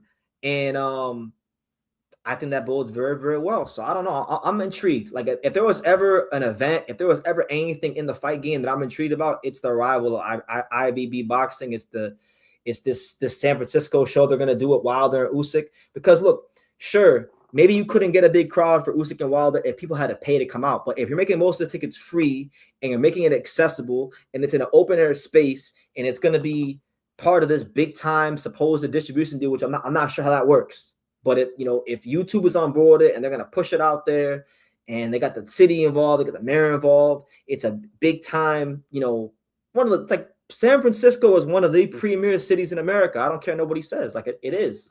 It's one of the top 5 to 10 most important cities in America in terms of culture, in terms of size, in terms of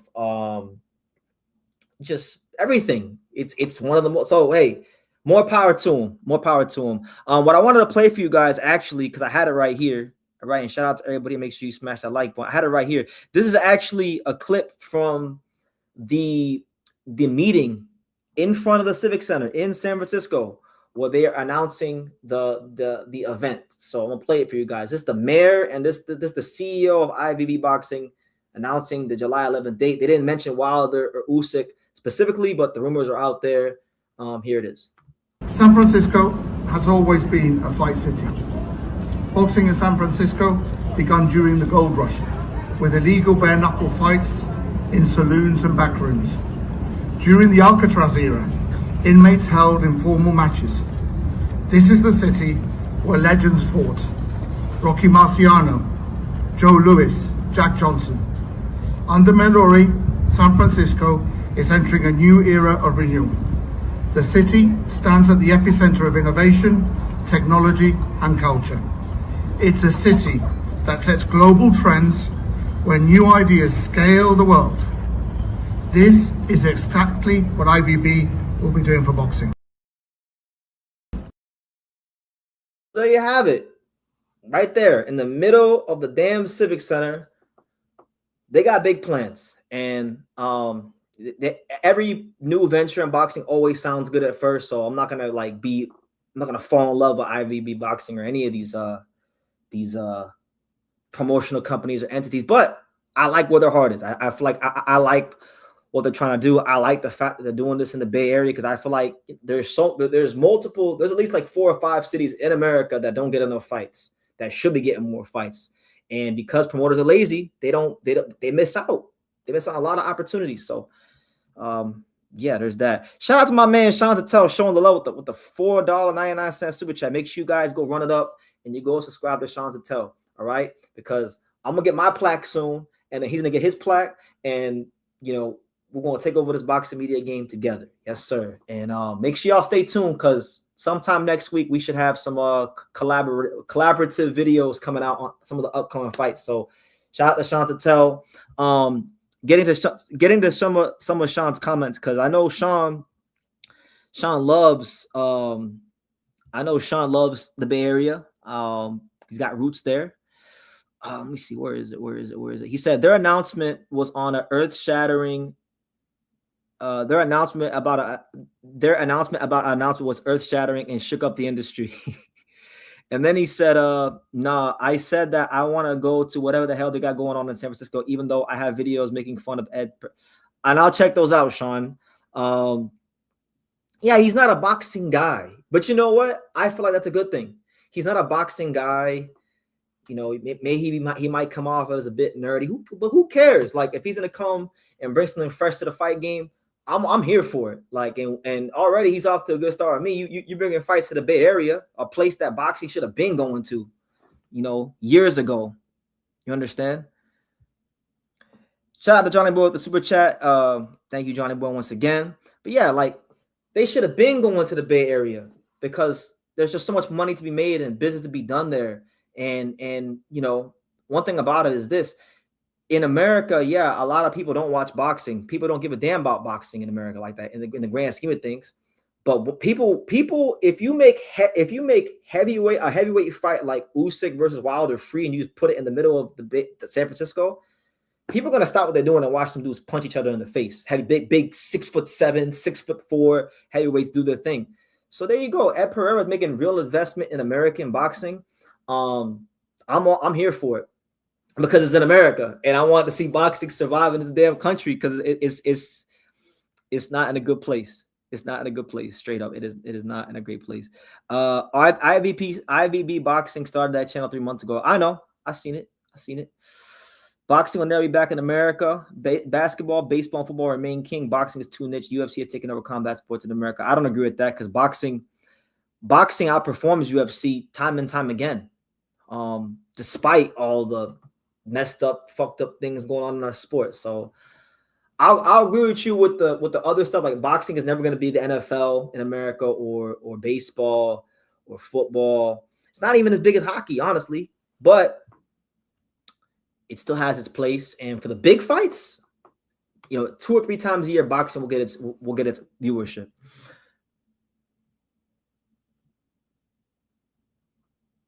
Hell yeah.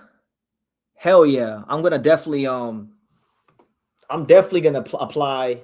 I'm not even sure. Do we gotta apply? Because if it's open air, anybody can just go. Like, do we even gotta apply? Like, how does that work? You know, we'll have to figure that out, Sean, because I want to go to that. All right, we got a super chat. My man, Johnny Boy wants to know from me. Andy Cruz versus Van Murataya. Who wins and how? It's a great question. Very good fight. I like that fight a lot. I kind of don't even want to answer it, honestly, because me and Sean are gonna talk about that on Monday, and I have a video on the channel already talking about it. So if you go in the archive, you can look. What I'll say is this: it'll be a great fight. And if you want my extended breakdown, stay tuned for it with Sean. I don't want to give it away, but I'll just say there's stylistic advantages both guys have, you know. And Johnny Boy says it's okay. So yeah, I won't answer that now, but stay tuned for Sean. Stay tuned for it on Sean's channel coming out Monday or Tuesday. Sean also says San Francisco is the only place that ever hosted a Mayweather-Pacquiao doubleheader, 2001. And Haney sold out the Chase Center. Yes, that is very correct, Sean. So there you go. Further, what more proof do you need? The Bay Area been one of them places that the fight game needs to go to. So, oh my God, it's raining super chats. Okay, I'm gonna get to those super chats in a minute because I see a lot of them. I'm gonna get to them in a second. Thank you, Felipe, and thank you, S. Phil. I'll get to him now. Let me show my respects now before I get into my other talking points, because y'all, wow, okay. Amazing. Shout out to Felipe with the $50 super chat. He says, yo, what's up, Felipe? What's good, champ? Good to see you. Hope all is well in Dallas. Hope everything's well with your family and yourself. If you got any questions, feel free to go ahead and ask. But I hope all is well with you, your family, your health, business, all that blase, the amateur gym, all that stuff. Good to see you, Felipe. That's one of my guys. Let me tell you guys this, man. I don't have many friends. Like, I got people that I'm cool with, but I don't call many people my friend. This is one of my friends right here, Felipe. He's always been one of my friends. Always told me like what I needed to hear, and didn't, you know, sometimes even had to check me on some stuff to make me better. So respect to you, Felipe. Hope all is well.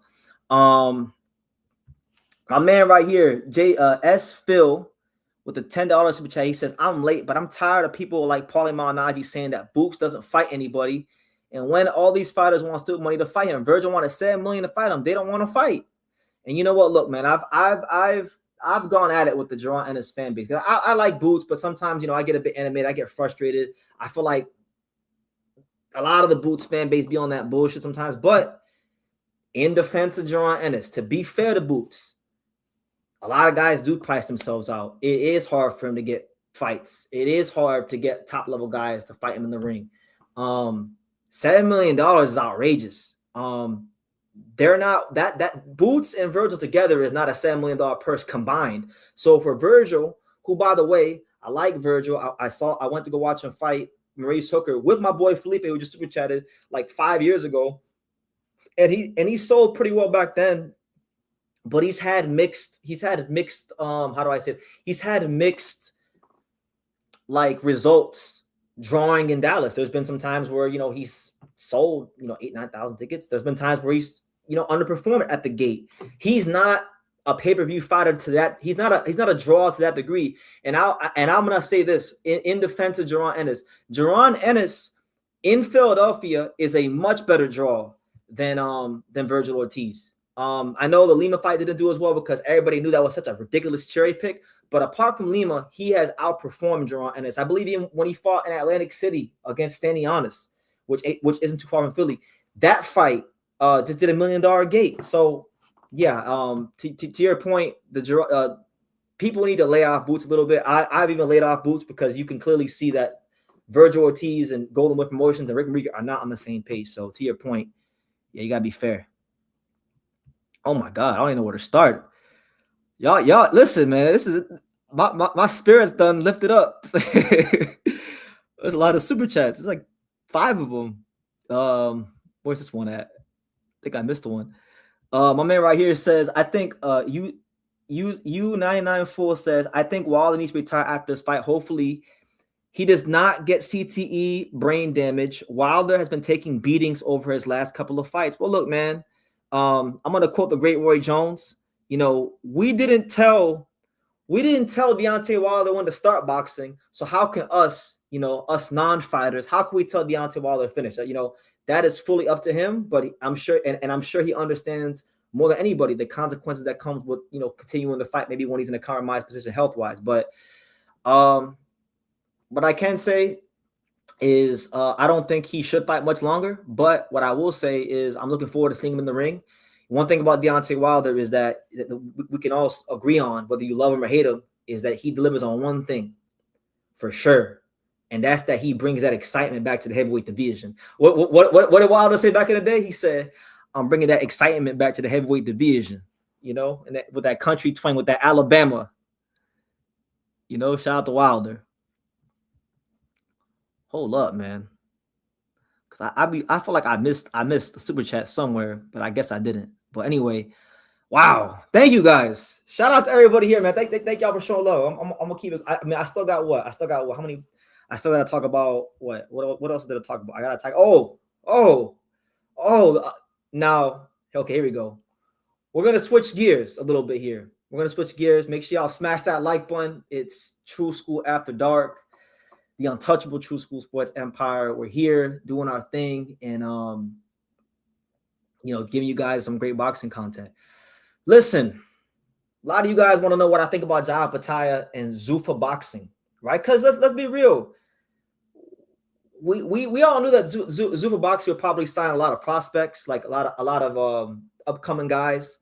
We all knew maybe Zuffa boxing could sign some lower level fringe contenders, and they've done that, right? They got guys like Troy Nash fighting on their card. They got Raul Valenzuela, right? Which is cool. But to get a guy like Jaya Pataya, who you could argue at this moment in time is a pound for pound fighter, or at least a fringe pound for pound guy, the lineal cruiserweight champion, one of the baddest men on the planet, in my opinion. Sure, he's vulnerable. A lot of people say he's overrated, right? This, that, and the third, but shit, ain't nobody beat him yet. And last time I checked, I don't see Dea Benavidez stepping up. I don't see Zotto Ramirez stepping up.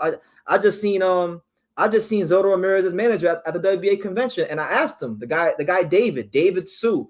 I saw him and I said, David, what's going on with this Jaya Pataya fight? And what did David tell your boy BT? He said, there's no money in that fight. Jaya's not that good.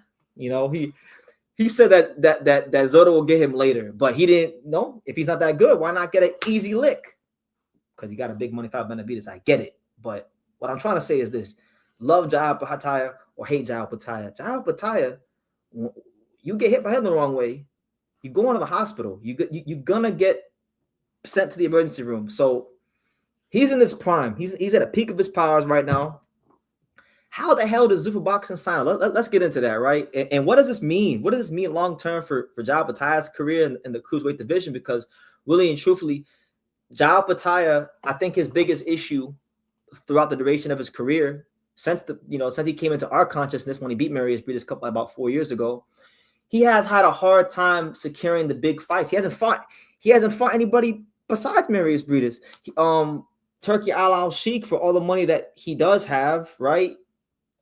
He was supposed to fight on the undercard of, what card was it? Eubank Ben 2. He was gonna fight on the undercard of Eubank Ben 2, but it was reported that they only gave the fighters, Opetaia and the opponent together, a $1 million budget, right? And nobody's gonna fight Jai Opetaia for $300,000 or $200,000 or for, like, people know it's risk versus reward.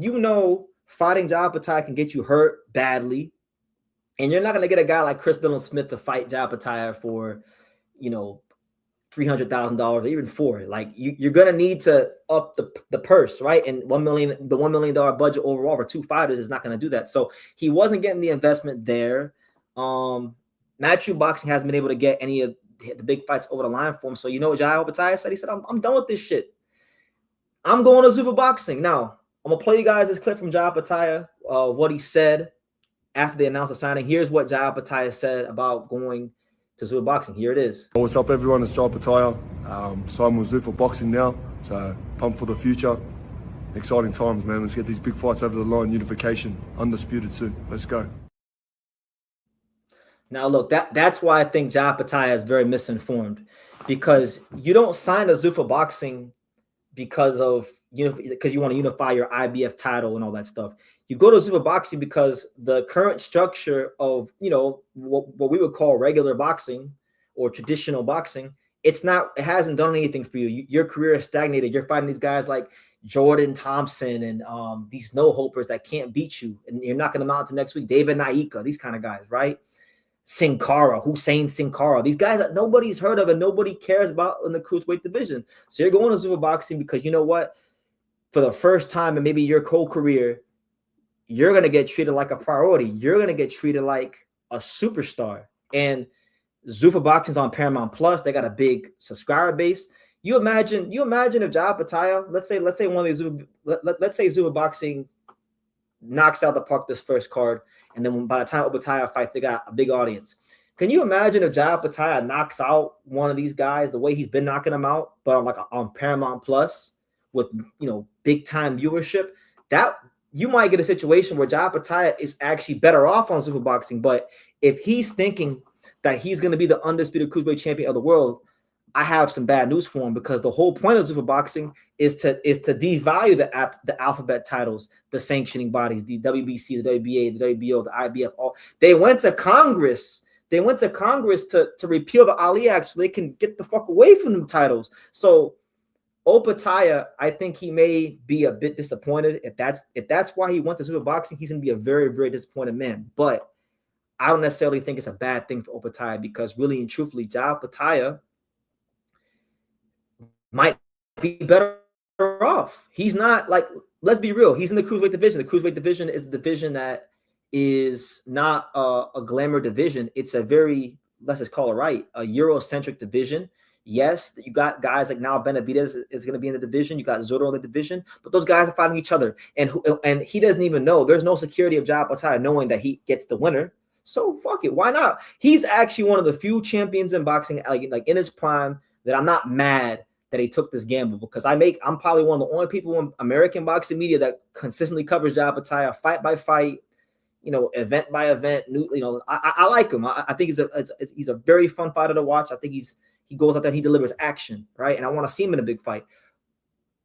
This makes a lot of sense for him, but not in the context of him being undisputed. But anyway, before I get to your comments, because I see I got like 30 of them, let me go to screen share right quick, because these are some comments from the people that run Jabataya's career, right? So this, you got a Tasman Fighters who helped run his career in Zuffa Boxing. So Michael Francis, who's the CEO of Tasman Fighters, he says the following, and I quote, and it's pretty much PR dribble, just regular PR stuff.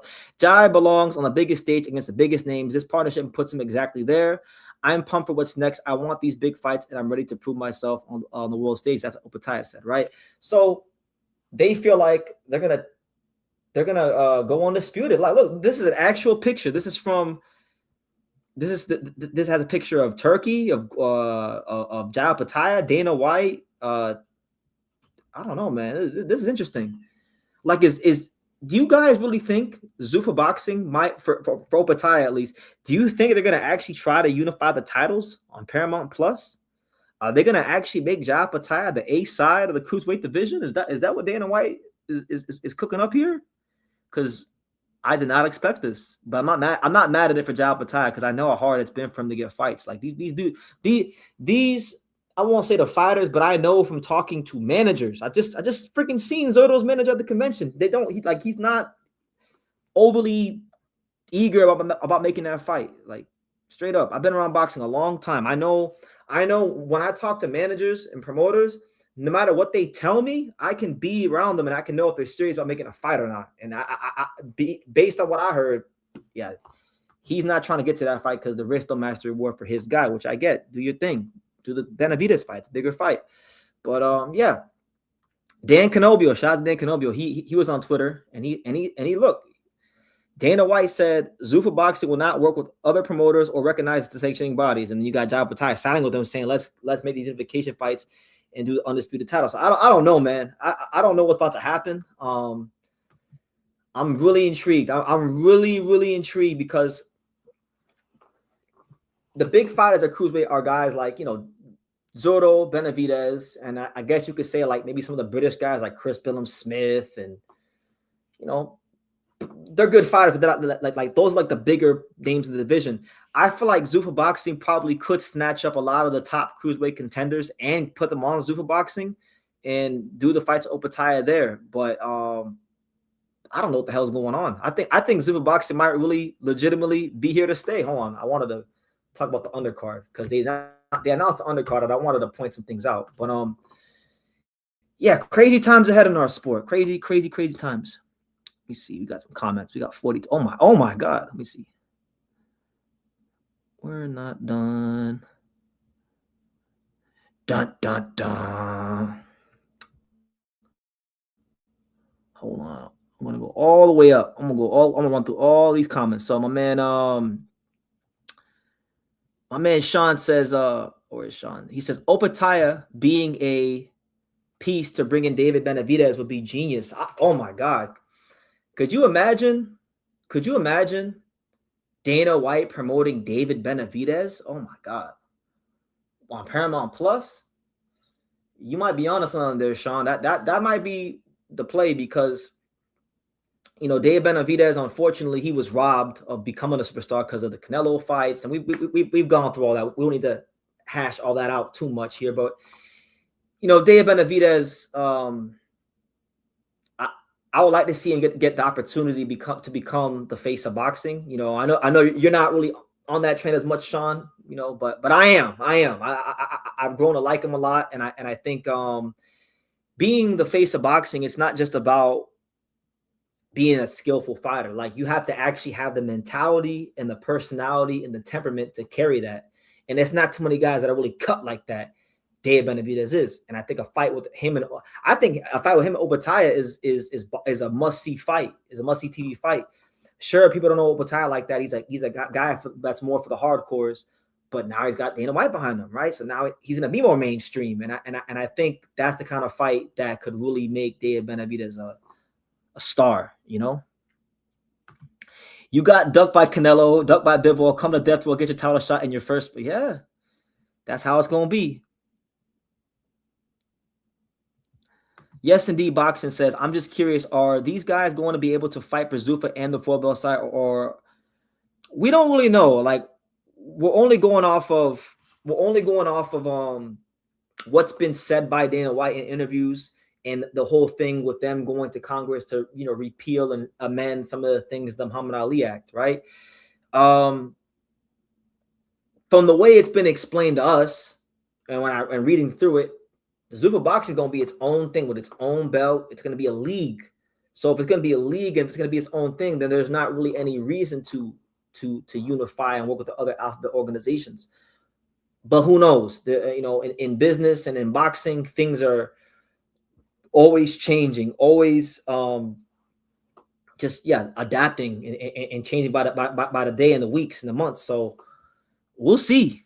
I don't know what's about to happen. I think boxing's in a really interesting place with IVB now, Zuffa.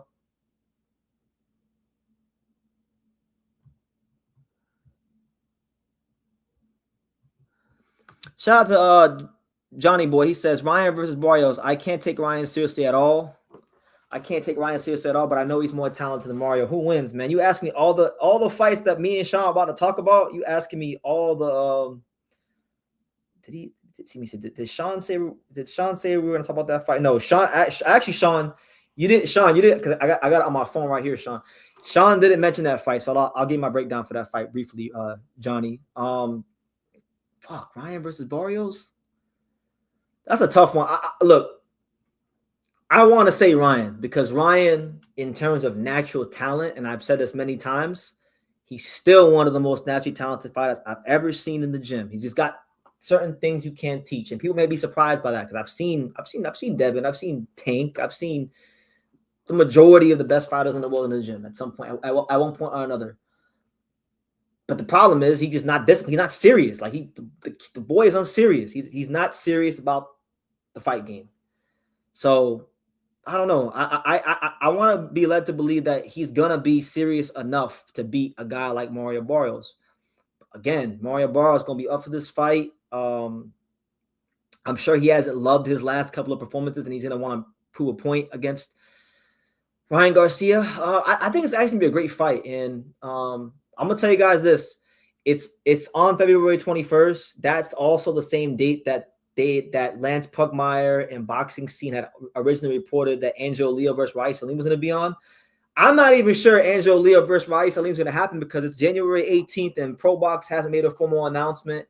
It's not on the Boxing Scene calendar anymore. I don't know. So if that fight don't happen, I will be in Vegas for this fight. But to answer your question, I'm gonna go with Ryan Garcia. I think Ryan Garcia beats Mario Barrios. I just think he's better than him. I think I'll put it like this: if Ryan Garcia is at 80% of his best and Mario Barrios is at 100% of his best, I still think Ryan's 80% beats Mario's 100. As you know, if that makes sense. Mario is a guy you can counter. I see the left hook being in play for Ryan. You know, if Ryan, the thing too for this fight is that Barrios is going to be right in front of Ryan. Like Barrios ain't going to box. He's not going to do the roll. He's not going to circle the ring and box. He's going to be right there. So all of Ryan's big power punches are in play. And I think when it lands, you know, Mario's going to be asked some questions, and you know, Ryan will beat him. Brian will beat him. Or not Brian. Ryan will beat him. So I'll say, if I'm going to give you like a specific prediction, I'll say Ryan Garcia stops Mario Barrios in 8 rounds. We'll go with 8 rounds. Oh man, shout out to Felipe says, hit the like icon. It don't cost you any monetary investments. I'm out, BT. Give me a call next week. I will do, Felipe, and God bless. Thank you. This live has been sponsored to you in part by my main man, Felipe. Shout out to Hark Recon. Go make sure you go to Hark Recon and get all your detailing done out there in Grand Prairie. Shout out to Felipe. But yeah, man. I'm gonna go Ryan Garcia in that fight. Hell yeah. This is Ryan's chance to become a world champion. Oh man, my man Sean. Okay, you know what? Sean said I'm gonna let the panel. Sean says I'm down to come on though. BT is solo cooking his ass off. I'm with it. BT, call me in a house full of kids and I ain't doing shit. Otherwise, keep me cooking. What do you guys think? Should I bring Sean to tell on? I'm gonna let the chat. What y'all gotta say? Sean, should I send you the link to come on video, or do you want me to call you? Want me to call you, or do you want to come on video? Just let me know. Let me know in the chat. We're gonna get a special, I guess, appearance by Sean to tell. Sean says, Hyro says yes. Yes, indeed says yes. Though it's an old woman yes.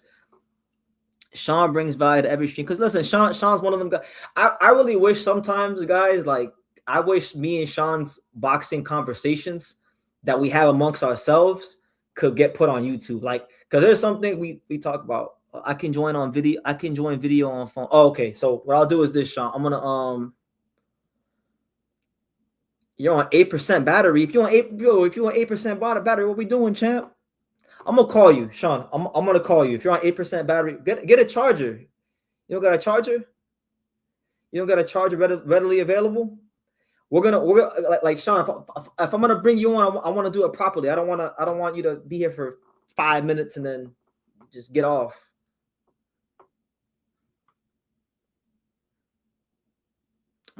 So guys, we're gonna iron this out. He says I'll get a charger. Okay, get a charger, Sean, and then I'm gonna DM you the link. I'm gonna DM you this link. You know, hold on, where is it? I'm gonna DM you the link on Instagram, Sean. Hold on, let's get this shit set up. Cause I don't ran through my talking points. Shout out to Felipe. Felipe don't sponsor the live. Shout out to Johnny Boy for the super chats. The guy from Philly who super chatted him. Everyone who supported, hit the like button, all that stuff. We handled business. We talked about Vergil. We talked about Oscar. We did all that. Blase. Listen, now we got the Dundada boxing media coming on. My main man, 50 grand, Sean to tell. Hold on, where's So I got the link. Let me go send this over to Sean. It's crazy because a lot of y'all don't even know that how long me and Sean been cool since the Boxing Boys days, like since he was in the Boxing Boys. So that's like really one of my best friends in this world. Like with or without boxing, that's one of my best friends in the world. So always love seeing him. Like I always watch his channel, and it's been great seeing his growth. Because I remember, you know, always encouraging him, like, "Hey, you're really good." Like he says that he's gonna go to the car where there's a charger. Okay, Sean, the link is in your Instagram DM. So all you gotta do, Sean, is go to your DMs, and the link is there. And I'm gonna sit here, and I'm gonna cook, and I'm gonna wait for you to hit the link and come in and do your thing. Hey, make sure you guys smash that like button and yeah, run it up, super chat, ask any questions you need, you know, whatever you need.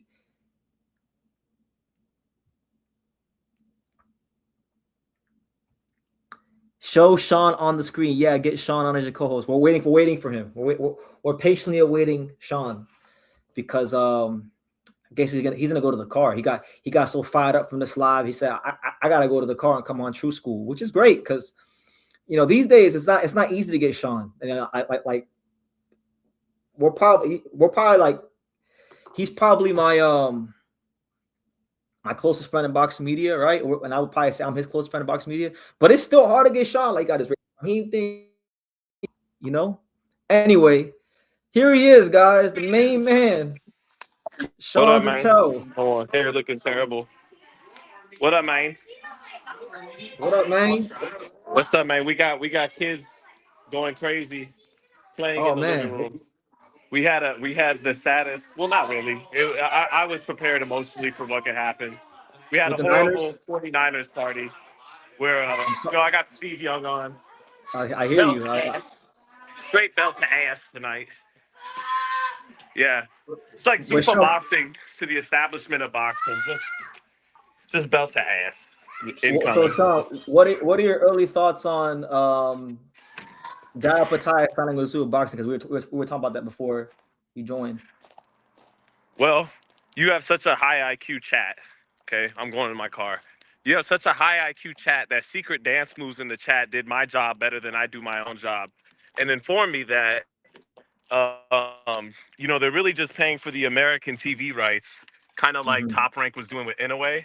So you're not really footing the bill of where he gets the bulk of his money. That's coming from the Australian deal, and so they wisely are just swooping in and getting getting the American rights kind of for probably meaning they're not on the hook for really paying him the bulk of his money, because that was the question I had was like, this is some huge star, but he had to have been getting on DAZN and from Matchroom. So did you guys really spend that much money to bring him in? But if what Secret Dance Move says, it makes sense. It's like, no, not necessarily. They just paid to get his American rights. So whereas DAZN was trying to get, this is really just me reporting on Secret Dance Moves' behalf.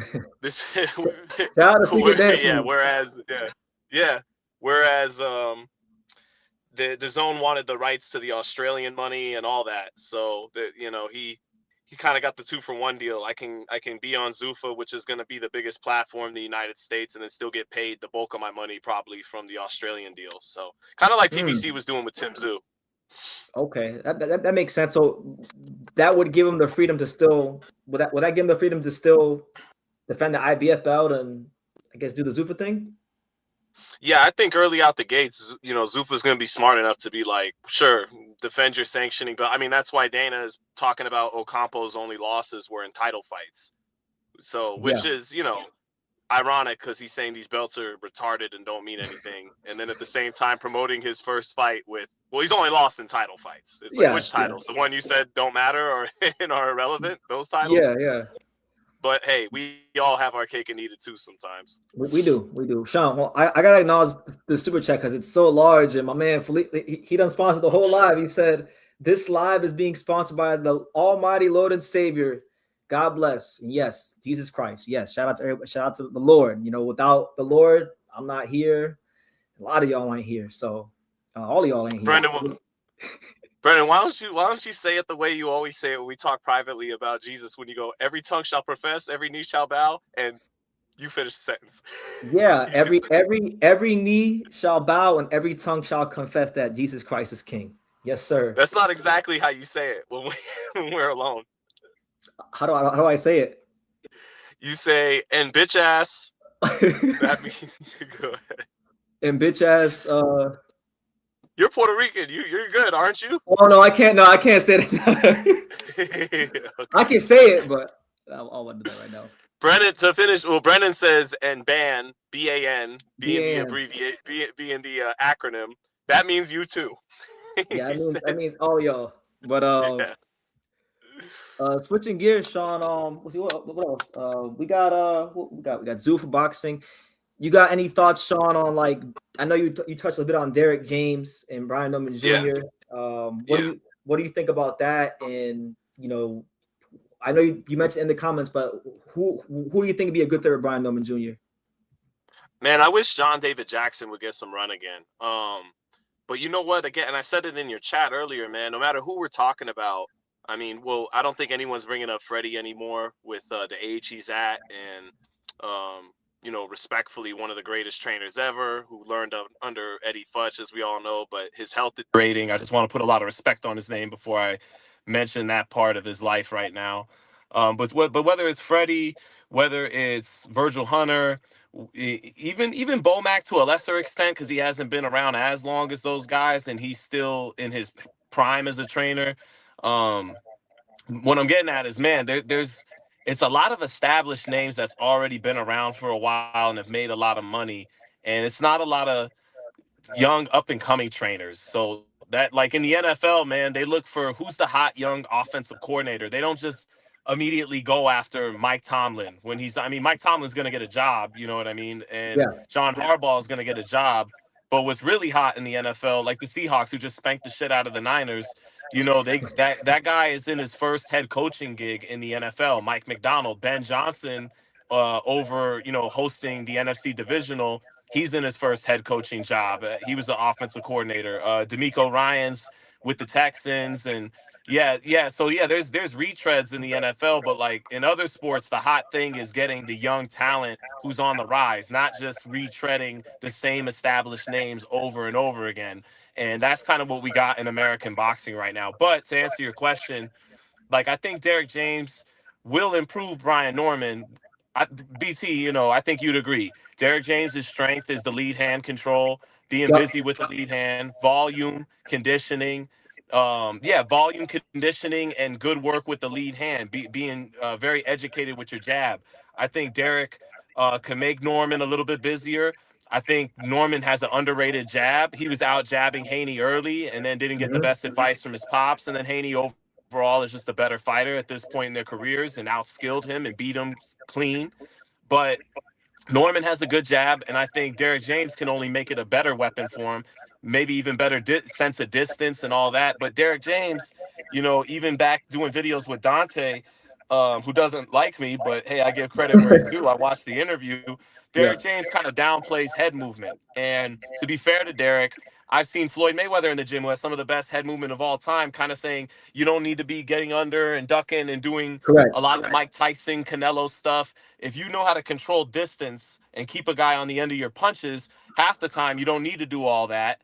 But that being said, Derek James is not the head movement guy.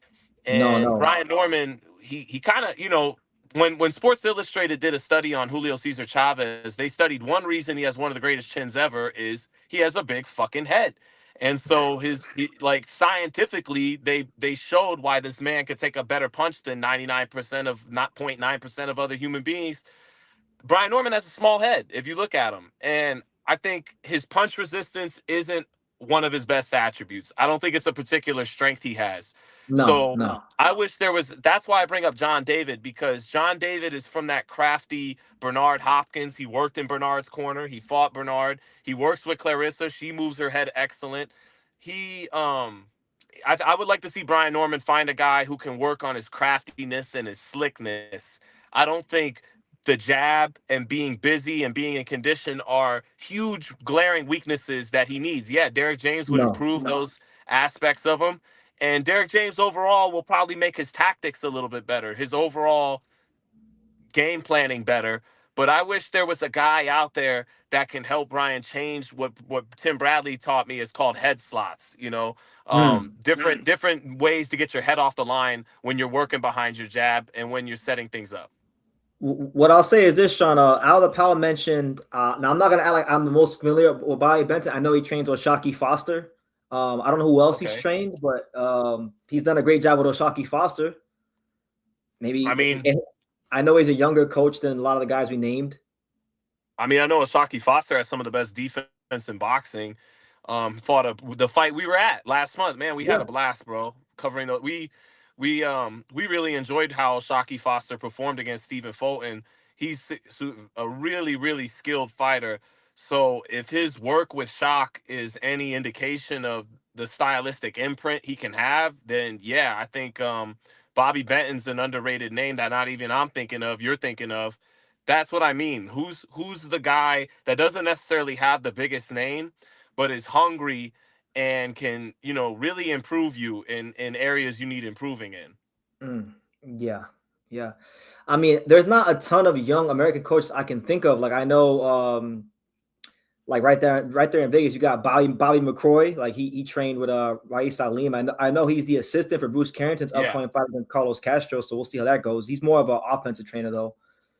Um, I love Shakur, Bobby and he's hungry, but I think he still is working he was an apprentice and now he's an intermediate, and I think he's still, working towards his way to being advanced, yeah, in the game. And Bobby's a good dude, man. I even saw him working at the airport once, and didn't know, yeah, like, that's how much work ethic that man has and character he has, that he's given the gym 5, 6, 7, 8 hours and working a full-time yeah, job at yeah. Harry Reid Airport. So shout out to Coach Bobby. Yeah, shout out to him. He's one of those guys that you really want to see do well in boxing. You root for the guy like Bobby McCroy, but yeah, probably needs maybe a bit more seasoning and experience. But yeah, you Or got an Hill. opportunity. Yeah, Yeah. maybe Yeah. he gets an opportunity. We'll see. I know Shakur Stevenson's cousin. Was it Trey? I'm not sure. And then I know Coach Rell um, is working with some guys. Tim Bradley told me about him, that he's very good. He was a standout amateur the other day. Coach K. Karoma is an understated guy. Outside of the Michaela Sandy Ryan drama, like he doesn't get caught up in the cameras a lot. But even Yeah, just watching him with Bruce Carrington preparing for Carlos Castro, I was very impressed by the level of detailed game planning for that particular opponent he's doing with Bruce. Obviously, I can't share what Yeah, it yeah. is they're working on, but just from watching, I went, oh, he really studied Carlos Castro. It's not some cookie cutter game plan, but yeah. Okay, okay. Yeah, we'll see how it goes for Norman. But guys, we got Sean here, so listen, while you got him here, get your questions in.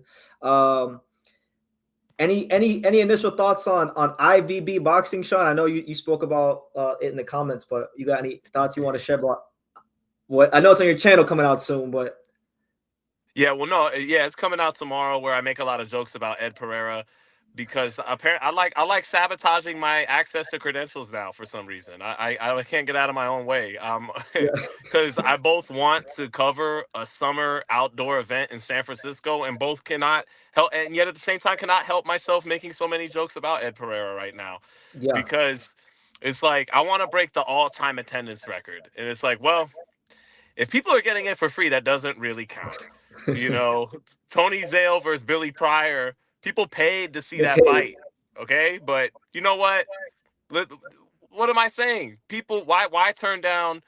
Why can't I just let people have nice things? Why would I turn down a free fight that would be free on YouTube too? Right? What I'm And when he saying, announced, yeah, and let's not kid ourselves. Like boxing's not healthy in America, so no, it's not. he's actually, in my opinion, he's showing a bit of self-awareness. Like, hey, the sport's not doing well here. Why don't I make it just free in the middle of this venue, and maybe people will see these big heavyweights fighting each other, and they'll come out and watch. It's free. Self-awareness, or he's just a rich kid who doesn't actually know how to turn a profit in what he's trying to do. Yeah, yeah, possibly, No, possibly. but I hardly know how to turn a profit in what I'm trying to do. So Yeah, same. We're yeah, all still learning how to turn a profit. That's a lifelong journey, turning a profit. I do wonder, is his partnership with YouTube like our partnership with YouTube?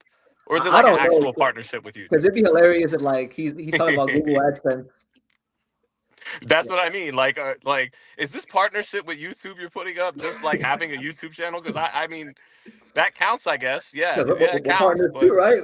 yeah, We have okay, we're big, YouTube partners too then, if yeah. that's the case. Yeah. Nah, But no, I think, well, it was just, so I researched them as soon as this came up. And by the way, Dan Raphael is reporting that Deontay Wilder's manager Shelly Finkel has no idea who this dude is. And I seen that. yeah, and so, but because when it was announced Usyk's going to fight Wilder in the United States, and people like Aegis Klimas are confirming it, first I went, Zuffa? And then I went, well, they're not exactly known for paying talent, so how's that going to work? How are they going to convince Alexander Usyk to be like, no, Turkey, who is the sugar daddy of all sugar daddies in boxing, I'm actually going to fight with Zuffa? And it's like, well, then that would mean they're going against their norm and are going to spend a lot of money to get him. Then when this Ed Pereira stuff popped up with I Visit Boxing, everybody was like, oh, so he must be announcing Usyk Wilder in San Francisco. But then he had his press conference, came and went in San Francisco. It was an announcement of an announcement. And so then it left me like, I don't know, maybe he's not going to get Usyk. But I mean, he had the New York Times and ESPN report upon it. Anyway, it made me start researching him and seeing he has a bunch of YouTube views with 40 views a video. And Brendan, tell me this isn't a little funny. Go He ahead. has a series called The Underdog, right? I seen that. I seen that. You and me and 13 other people have seen it. And in episode 2, he just has a bunch of like production value, and they show him in a boardroom with a bunch of people, and they're showing a million different camera angles of him talking about how super smart and super sweet all his ideas are. And like, then it concludes with him showing off like his favorite sports car. And I'm like, I I I don't understand what's underdog about this. Is like, I'm the underdog. I have enough money somehow to just blow money on tons of production value that gets 40 views on YouTube, and then I'm going to conclude it with showing off my super rare sports car. Wow, what an underdog. The Yeah, underdog of all underdogs. got a You know what? 6 million car. James Braddock in his grave in the heavens alongside the other boxing angels is going, now that's a real fucking underdog. That's right. You know, yeah. He's what I aspired to be in the Great Depression. He could only dream to be the underdog Ed Pereira is. Yeah. Yeah, he only had one movie. See, Ed Pereira has like a 5 or 6 part series about his You know what, underdoggedness. guys? For the 54 of you that are here, make sure you guys go on IVB Boxing and you join the tens and 13s of people to watch the underdog series where Ed Pereira shows off his big fancy 7-figure car. The tens and the tens The of Ed 10. Pereira's fans are chanting his name. That's right. Eddie, Eddie, Eddie, Eddie, Eddie, Eddie. Yeah. IVB, IVB, ECW, IVB, IVB. Yeah, bro. Only Ed Pereira can now stand in Ari Emanuel's way. I'm here for it. I'm here for it. That was the first kick out of it I got when I heard about it. I was like, what if this dude, just by apparently not caring about losing money, like can somehow disrupt some of the plans of Turkey and Dana and Ari Emanuel? And they're just like, this fucking guy, like we're gonna lose the heavyweight champion to our overall plans because this dude doesn't care about losing money in San Francisco. That would be kind of sweet. That would be sweet. I mean, I like the fact that he's picked the Bay Area because I felt like the Bay Area is so underutilized in boxing. It's like one of the biggest metropolitan cities. They got the Silicon Valley. There's a lot of money to be made and business to be done in the Bay Area. I don't know why boxing hasn't given it a try, an honest shot. So I like that aspect of it. Yeah, I mean, again, I have a And Steve Young jersey on. I love that aspect of it, but yeah, yeah, and Andre drew good crowds at the Oracle. Haney sold out the Chase Center, and San Francisco was the only place that had a Mayweather Pacquiao doubleheader. Mayweather against okay. Jesus Chavez, Manny Pacquiao against Agapito Sanchez. It's the only Mm-hmm. place, not Vegas, not New Not York. Vegas, San Fran. Someone Yeah, who's the so president of the Ed Pereira fan club. I'm mad at whoever Pedro got in line ahead of me. Cabarrales. He's the president. Well, okay, all right, Pedro. We'll To see the about victor that. goes the spoils. Yeah, we'll see. Yeah, there you go. Yeah, We'll see about that yeah, shit. we'll see about that. Yeah, we'll see about that. Yo, on a separate note though, um, everybody knows how I've gone up against TKO, right? Yes. But at the end of the day, I'm not just some crybaby. Okay, I Correct. cry.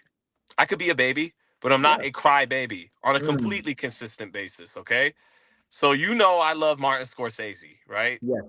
My paisan. All right, Goodfellas, Casino, The Departed. Like one of the theme songs is "Gimme Shelter" by the Rolling Stones, right? Correct. And when fucking Max Kellerman started talking that shit about boxing being the greatest sport of all time, and and they started playing "Gimme Shelter" from the Rolling Stones, Brendan, I'm not gonna lie, I was like, oh, these motherfuckers are not fucking around. Like this is the real deal. This is the real deal, bro. That motherfucker came out like Vince McMahon the night he bought WCW and had a look in his eyes of like, finally, The Rock has come Let's go back back. to boxing. And he had a look in his eyes of like, seriously though, like finally, like this was the girl I was chasing all along. Like Mm. this was plan A. And I couldn't penetrate the sport in the late 90s, early 2000s. So on my feet, I wound up getting in bed with the Fertitas and making MMA, the big marketing machine it is. But all along, this was the sport I set out to be a part of, and now forget being a part of it. He's looking to conquer it. And again, bro, like they got a long ways to go in front of them. They're initially, like, but the plan is let Turkey co-opt and drive out the market, drive out the competitors who are kind of, I've been saying it for years now, like 2 years. They're slitting their own throats long term for short term gain, right?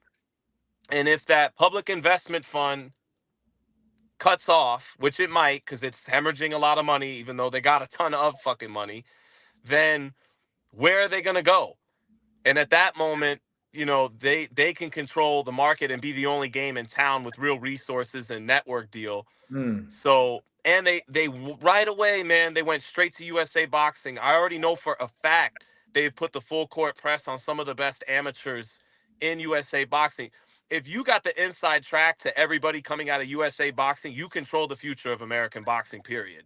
Correct. And And what unlike those kids got to be worried about is if they ever amend that Ali Act, and they probably will, although some people have maybe slowed down their efforts a little bit for the time being.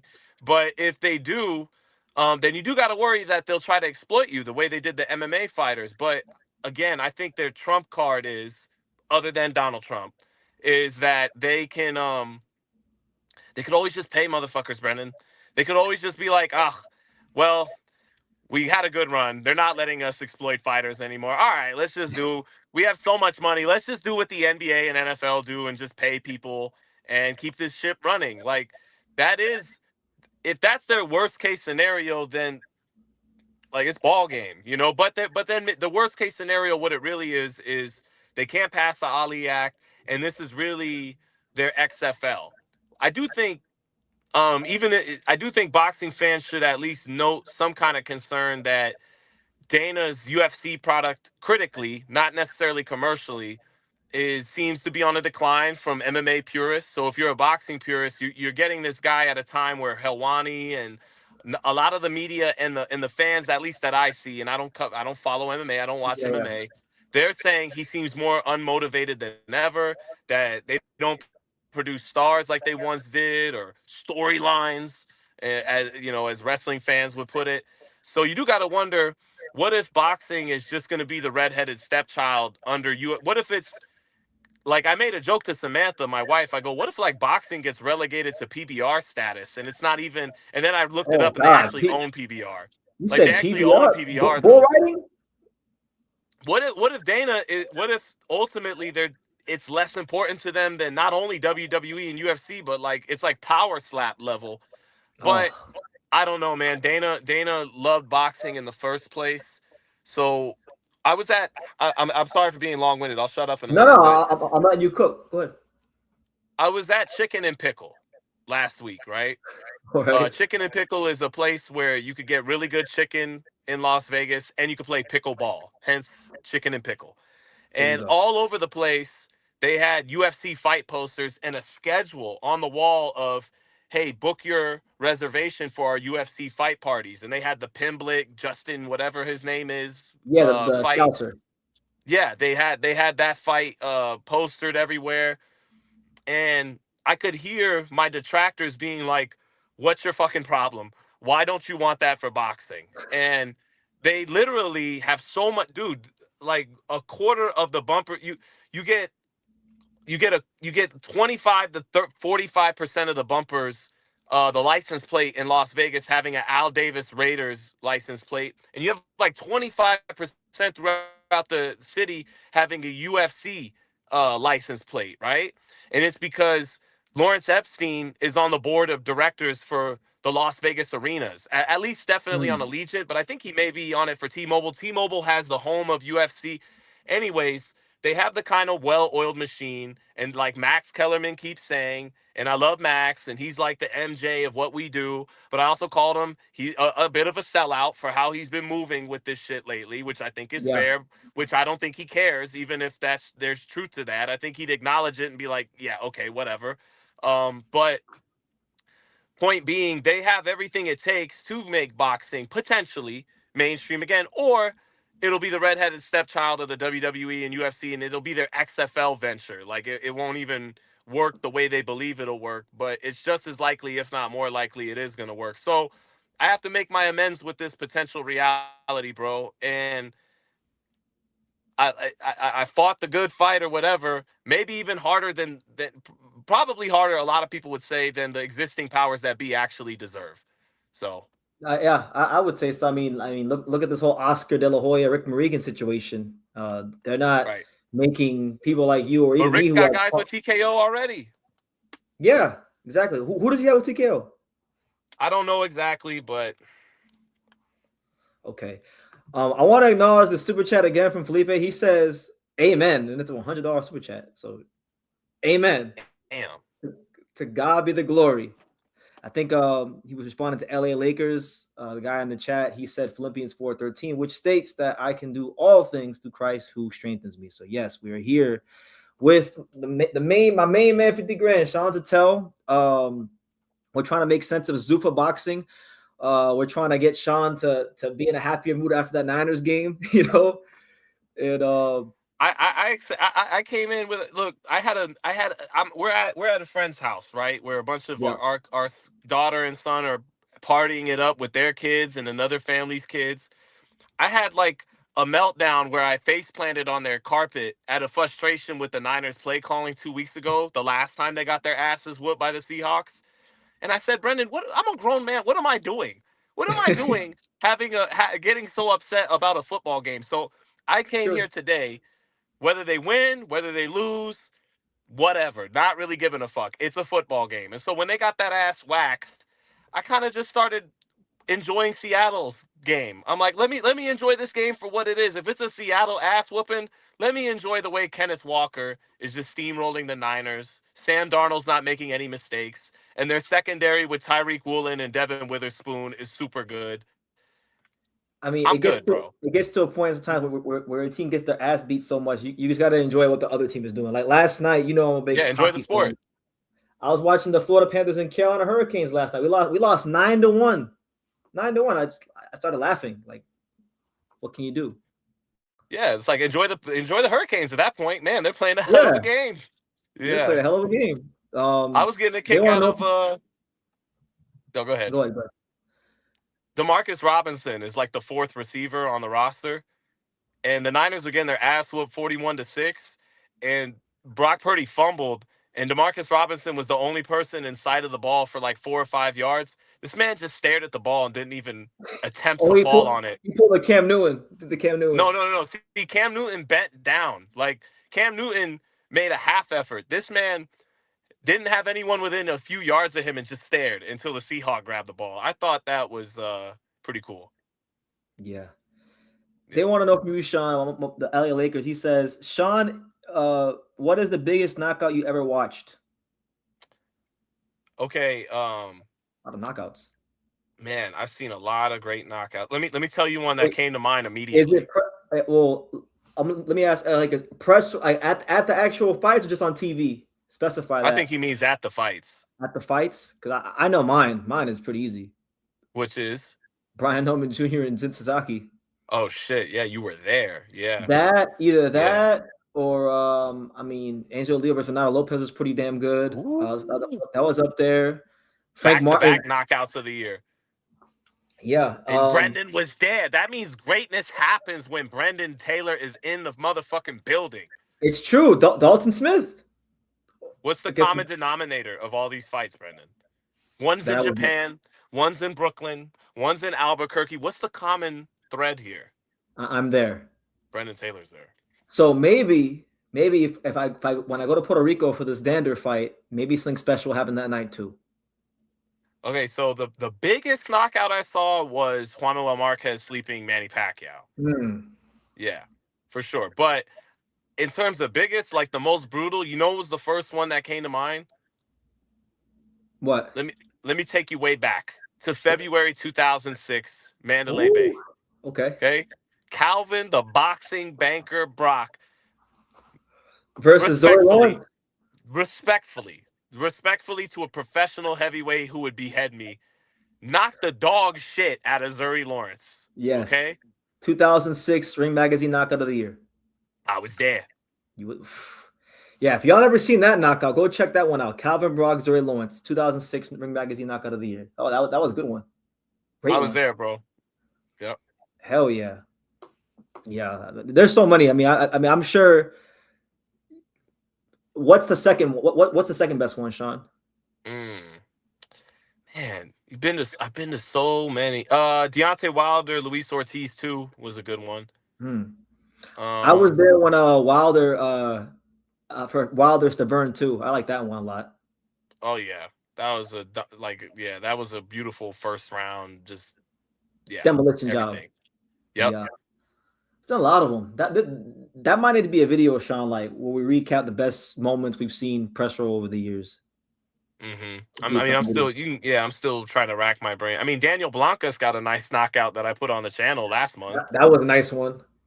Frank Martin, Bartholomew on that same card. Same card. Like there's a lot of them. My man, Secret Dance Move, your boy, he says, question for Sean, do you think Turkey will still be involved in boxing 3 years from now? I think maybe 3 years, but I don't think 5 years. Hmm. Yeah, I definitely don't think 5 years. Yeah, Yeah. but I think 3 years. And I also think TKO is kind of, they're using him. But you know what? Raheem brought up a smart point in our discussion today, which is Turkey could play the role of paying the opponent, Hmm. where Zufa would try to get your Usyks, your Opatayas, and then if you try to make a Kabial Usyk fight, it's like, hey, Turkey, you pay Kabial, and we'll take care of Usyk. I know. My thing is, yeah. I mean, it depends how long he can lose money with the public investment fund. I already Um, feel like Turkey's presence is a lot lessened now. Like he doesn't seem as visible. I feel like he's already pulling back a little bit. I've heard some rumors of that, but at the end of the day, he has the biggest fight on the schedule right now. So, I've heard some rumblings about that. Oh, by next year, stuff will start to get cut. They're cutting money from the live golfers a little bit. They're asking soccer players to start to take less and want to play in Saudi for the glory of playing in Saudi and all of that.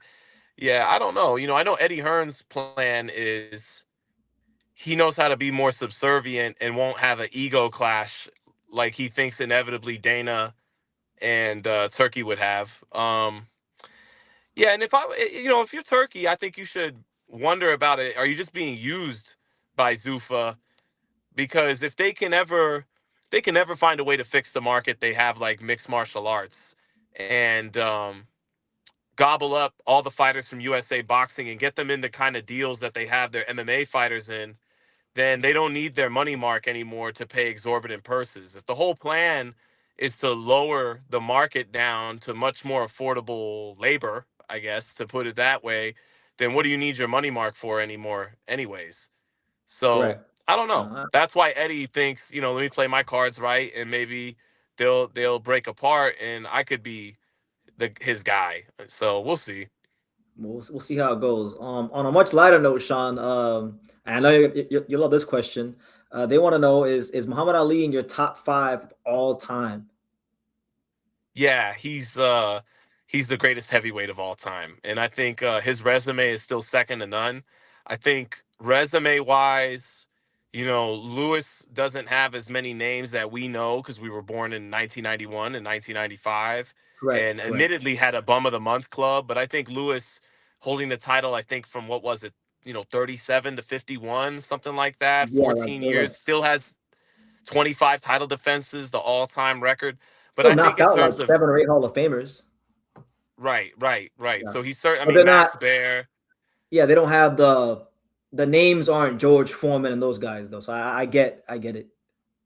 I think when you look at Ali beating Shavers, beating Norton, controversially, but beating Norman, beating Frazier, beating Foreman, It's funny, beating Sean. Liston, Floyd You know, Patterson, Archie Moore. I think he knocked Muhammad out Ali's Bob on my Foster TV right too. now. George Chavallo. Yeah, because I got the top Or is ranked that classic Bonavena? No, channel that's playing in the Chavallo or background. Bonavena. I think it's Is that Bonavina, Bonavena but or George Chavallo? it looks like Bonavina. Yeah, it's Oscar Bonavina. Bonavena, yeah. Yeah, because Yeah, I had the Jerry top ranked Quarry, classics channel. Leon Spinks. Really along, like, I know Usyk has been but really the only like true blue three-time lineal heavyweight champions are him and Evander Holyfield. So I think Holyfield. Yep. resume wise, just resume wise, I think the top three resumes, respect to Joe Louis, is Ali. Holyfield, I think, actually has the second greatest resume, He and does. Lennox. So, yeah, I think Ali is still the goated heavyweight, and I think he's Mount Rushmore. I think, man, Mount Rushmore is tough. What about George Foreman? I Top like. 10 easily. Yeah, I mean, just the fact that he won the title for between 20-year time spans, I'm saying like he had two 74 and careers. 94, in probably the two most talent-rich eras, the 70s and the 90s. Yeah, I mean, George Foreman's up there. I think Larry Holmes was obviously more skilled than George, but yeah, I think Holmes is so underrated. Vitali is one of the guys I consider Oh, up there with the best of the best in terms of just eye test and how good a fighter he was. yeah, the tally was Fury, retired for like 4 years and then came back and then won the WBC title and defended it like 6 times or 7 times and then retired again. Vitali gives any man who ever lived their hands full or beats them. Yeah, can get a Fury bad for switch. one night, the Wilder rematch, February 2020, would have been a handful for any heavyweight that ever lived. I think Vitali would have beat even that version of Fury, but Fury that night, I think would have beat Usyk and would have gave any man that ever lived his hands full. But yeah, I think Ali is Mount Rushmore, pound for pound, period, all-time fighters, and I still think he's the greatest heavyweight of all time.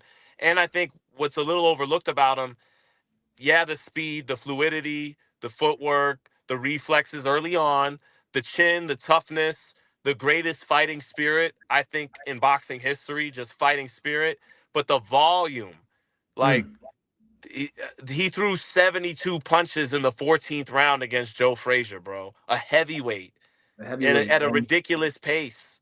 versus a ridiculously just well in shape, well tuned, murderous punching Joe Frazier. Yeah, yeah. I think he's got the greatest 1-2 in the heavyweight history. Him and Holmes have the greatest jabs ever. And yeah, man, 72 punches in the 14th round when Joe Frazier's beating the shit out of your body and you still got enough juice in the 14th. Yeah, Ali is still to this day that guy. My man, MAW says, I respectfully disagree. Just because we weren't around for Joe Louis' time doesn't disqualify his accomplishments. He has more wins, less losses, in less time, longer reign, and more defenses. And because I personally think Joe Louis is the greatest heavyweight of all time. But the Max Schmeling rematch to me, there has never been more pressure on any American fighter ever to win a fight than that Max Schmeling rematch with everything going on with like the Hitler and all that stuff at Yankee Stadium. He lost to Schmeling the first fight. So he had to bench the loss and have the extra added political pressure. And he beat the shit out of Max Schmeling. I don't know. I like Joe, but I'm not mad at anybody who says Ali. Ali is great. I'm I not love mad Ali. at that at all. I mean, it speaks volumes that both that people like Bert Sugar and beyond who actually got to see these two greats fight in person and when they were actually alive, not just watching film like you and me, Mhm. more than like it's like 75 to 80% of people that actually saw them both fight in real life rate Joe Louis at number one and Muhammad Ali at number two, including George Foreman, right? Yeah. And I don't do the self-hating white guy to get brownie points because I'm not that. I don't hate myself at all. But like Joe Louis knocking out Max Schmeling at the peak of or heading into the peak of Nazi Germany and World War II, even though Max Schmeling didn't really have anything to do with that, right? He was Correct. a Correct. German living in Germany at that time. But At Yankee it Stadium, forced Sean. At Yankee Stadium. at Yankee Stadium, damn, it forced white people to respect black people. Like, you guys didn't do that. He did. Yeah. He went in and stood up for and held it down for the United States. You gotta respect it. And also, you know, there's this clip I love of Ali and Lewis going back and forth talking shit. And I love those clips. Joe Lewis as a black man in the 30s, in the 30s and 40s, couldn't be as boisterous as Muhammad Ali was in the explosion of the 1960s and into the 1970s, right? He paved the way for Ali. And Ali was talking his shit, like, you really think you could beat me out, this and that?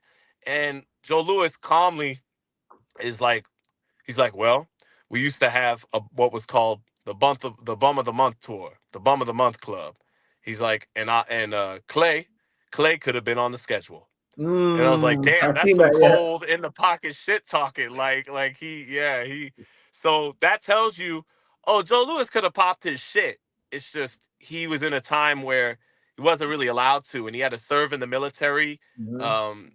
Regardless of his personal choice, he wasn't able to do what Ali did and make a stand against being drafted and all that. He really had but no choice, and he paved the way for Ali. So anyways, if you still think Joe Louis is the GOAT at heavyweight, I got nothing but respect for it. No, I definitely do. But I love Ali too. He did train in Miami, so I mean, I got love for Ali as well. Yeah, and hung out in Harlem, and shit was man of the world. I mean, like the most world traveled heavyweight.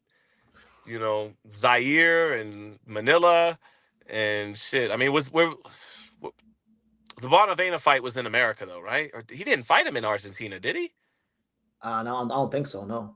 No, no, no. Okay, he was just Bonavena was from Argentina, Yeah, but yeah. yeah, I mean, damn. I mean, the spectacle they had with when George Foreman lost to him, and they did where George Foreman fought 5 people in one day at in Toronto, and they had yeah. Ali doing commentary there. Like even when he wasn't in the ring, like even like just him being a commentator, like he was part of some of the biggest spectacles ever produced. His rematch with Leon Spinks in New Orleans in Louisiana was more watched than just about any Super Bowl until like the late '80s, early Hmm. '90s. His ratings in that rematch was higher than any Super Bowl up until that point. Yeah, and he also, like it says here, Sean, he fought in the Philippines, the UK, and Germany. Right, he had that fight with Doug Jones where he got dropped in the UK. Doug Jones, Henry Cooper. Oh, Henry was it Cooper. Henry Cooper? It's Henry Yeah, Cooper. Henry Doug Cooper. Jones in America. That was on his come up. There you go. My fault. Yeah. I'm getting old, bro. It's all good. It's all Smoked a lot of weed in the past. yeah, yeah, yeah. Yeah, but Ali. Do you have a favorite Ali fight, Sean?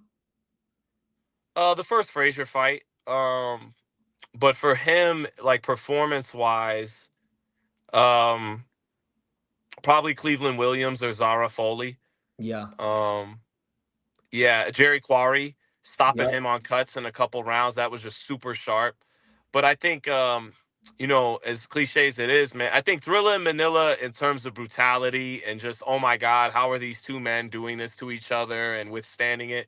And I think in terms of just, I think you could argue Ali Frazier one's the greatest fight of all time.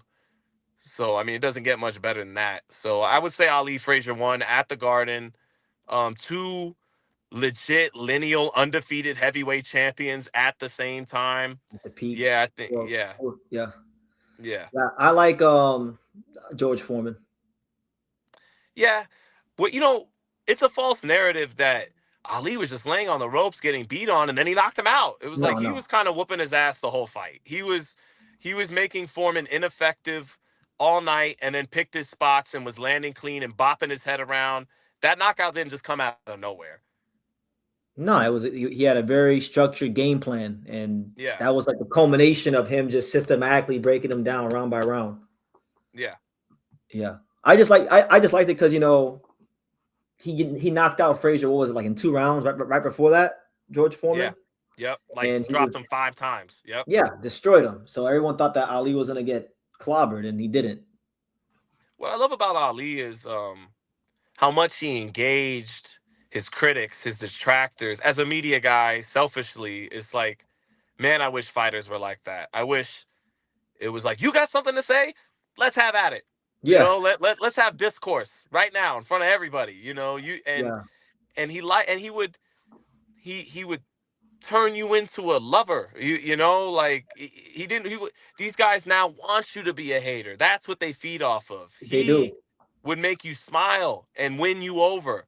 Like you Like didn't there's hear no way you're gonna be in a room with me and not come around with a smile and not love me when I'm done like with you. you didn't hear Ali say, the media, they'll never give me the credit anyway. Like, Terrence Crawford's a great fighter, but even now, like he did the thing with Aiden Ross. And he was like, "Oh, I'm not gonna come back because they're not gonna give me the credit anyway." Like, you never heard Ali say that. Max Kellerman is the most influential person at what it is we do right here in the sport, right?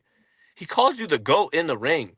I was critical about him getting with Turkey and what could potentially lead down the road to fighters by empowering TKO, yada yada. I also called you the best counterpuncher of your generation and maybe one of the greatest counterpunchers that ever lived. Hmm. I went on your channel right after he knocked out Errol Spence and pointed out to everybody, this man had every single fight he ever had as a welterweight was a title fight, and he won them all by knockout.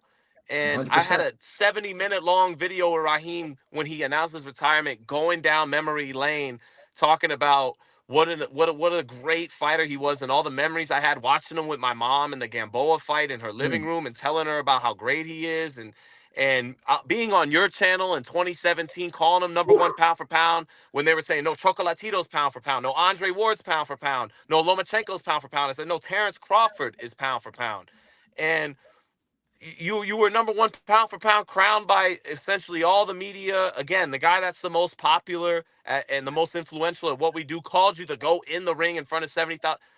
Bro, you've gotten a lot of credit. It's just not based in reality. But that's not what he feeds off of. That's not what the modern athlete feeds off of. And it's not, and Ali fed off his detractors as well, but he found a way to take whatever negativity it was and turn it into gold. And but That's you what I'm know what? saying. Each to their own. Each to their own. Yeah, everybody's built differently, you know. It's a different time too. Yeah, it is. It's a It different is. time. And people do kind of suck a little bit more than they did back then too. You know, these They do, phones and and it's everything we got. Yeah. it's a much more sensitive country, you know. I would Yep. say. I'm sensitive. Me too sometimes. Who wins, Rashawn? Ricardo Lopez or Chocolatito? That's a great fight. I think Lopez, right, had more dimension to him. Chocolatito has to get on the inside. Usually the guy with the superior long-range weaponry in a 50-50 type fight has a slight advantage, no? But Gonzalez achieved Well, much more and higher weights than he did. I mean, he got correct. all the I was way gonna up to say, 15. if Yeah. you're gonna talk about Romo Gonzalez at 105 pounds, that guy is significantly different than the guy that fought at 115 pounds. So he achieved more than him. He did achieve more than Ricardo in terms of divisions and things like that. I would slightly fear Romo Gonzalez by decision. I don't think he stopped. I don't think he would stop Ricardo. I think Ricardo has that power that would have kept Chocolatito honest, but the angles and things like that, I think I give him a slight edge. He might have got inside on his fucking ass. Quote Joe Joe Goosen. Make sure you move back. Move back if I poke your eyes out. Do you want to tell them that? I mean, we said it before. You want to tell? Well, yeah. So for those that don't know, there's this joke that me and Sean had between each other because we were at Ryan Garcia's media workout in San Diego. At Bound Boxing Academy for the Gervonta Davis fight, and Joe Goosen was training him. No. This was like for Fortuna or Emmanuel Tago. It was Tago. You're right. Yeah. Good correction. It was Tago, and this is Ryan's first fight with Joe Goosen, and Ryan's working that reflex bag that his dad created. So he just hit the bag, whatever, and Joe's like, "Yeah, this bag right here. You can do anything with it." And Ryan's dad, he created this bag, and he created the Instagram page for Ryan. And then his power is like a light heavyweight. His power, he has light heavyweight power in a lightweight body, right? So then I tell Sean, I'm like, Sean, make sure you move back. Ryan's. No, he says. No, Ryan's hitting the bag, and he goes, guys, just back up a little bit. And Brendan goes, guys, back up a little bit. You don't want him to poke your eye out. Yeah, I got to poke your eye out. Because, Brendan's saying that Joe is being so complimentary that he might as well say he has a, you're saying he's 4-foot cock or something. Yeah, he's got a big dick or something, like his big dick's gonna poke your eyes out. So I'm making that joke with Sean, and he's back up. You might put your eye out. Yeah. So every time we say back up, that's what we're talking about. But and now he's training to beat him. What do you know? How sincere was that? Ain't that crazy? So now we gotta take. To be fair to Joe, though, we were watching him and like, wow, this dude is super talented. Like his power and speed was super impressive that day in the gym, for sure. I mean, I'm picking him to beat Barrios. I think. Yeah, me too. Champion, but it's kind of it's a crime, it's a shame that he hasn't done more in his career to this point already. With all the talent. I can see Barrios beating him. Barrios has good balance, good solid technique all around. Maybe he can counterpunch Ryan, make him do something else. If you make him do something else, then beat you with the left hook, then you could beat him. But at the same time, I feel like Ryan, if he spams his speed like he did in spurts against Devin, he also happens to look in the same kind of shape he did for Devin. Very good workout regimen. Whatever he's doing, he looks awfully similar to the Devin fight.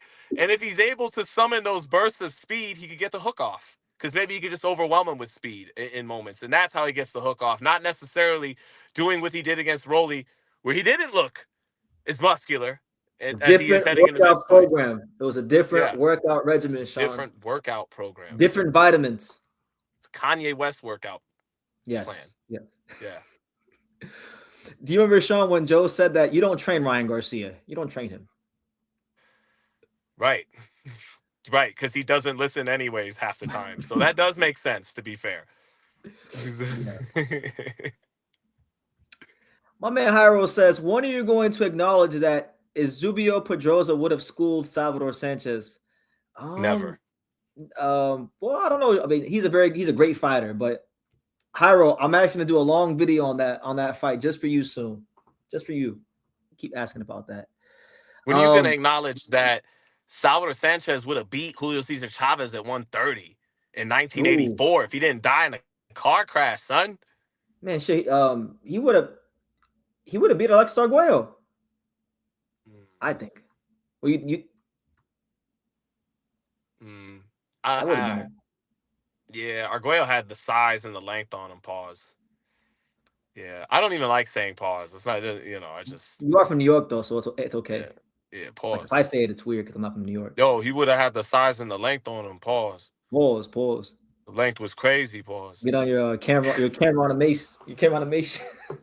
Yeah. I think he would have had the length on him. Pause. Yeah. Just throw it up there out of nowhere, like. Let me see. Are there any matches you want to see in 2026, Sean? Anything in particular? Benavidez against Opataya, Bivol, or Veterbiev. Keyshawn Davis in a big fight against Hitchens, or I like the Haney fight, even though I would pick Haney right now. He's got a lot more seasoning than Keyshawn. I like that fight. Big fights at 140, big fights at 126. I think it's nothing but quality champions in those two divisions. I still want to see Inoue and Nakatani host that fight at Tokyo Dome. I think Japanese boxing deserves that kind of event. I want to see Moses Saitama in step-up fights. I would love to see Wardley and Caballel fight and Saitama fight the winner. I think what else? I want to see the Pitbull Cruz Roach rematch. Yeah, for sure.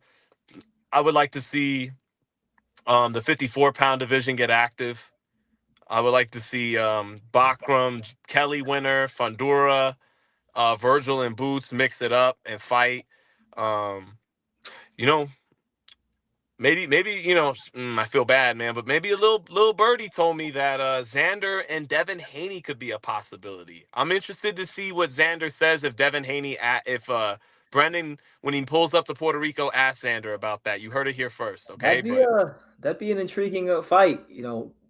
Devin's definitely big enough to make 54. I shouldn't say that, man. I got to keep these things. See, I don't have the blessing of most reporters have. All the cool shit I hear behind these closed doors, I'm not allowed to say. So forget I ever said that. We'll put it on ice. Put it on ice.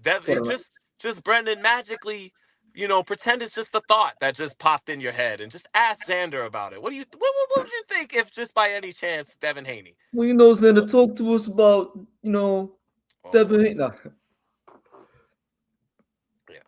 The chat, they said Haney versus Xander. No one is asking for that. But in true boxing fashion, you may just get it. And guess what? That's exactly why you're going to get it. Why you might just get it, because nobody asked for it. There you go.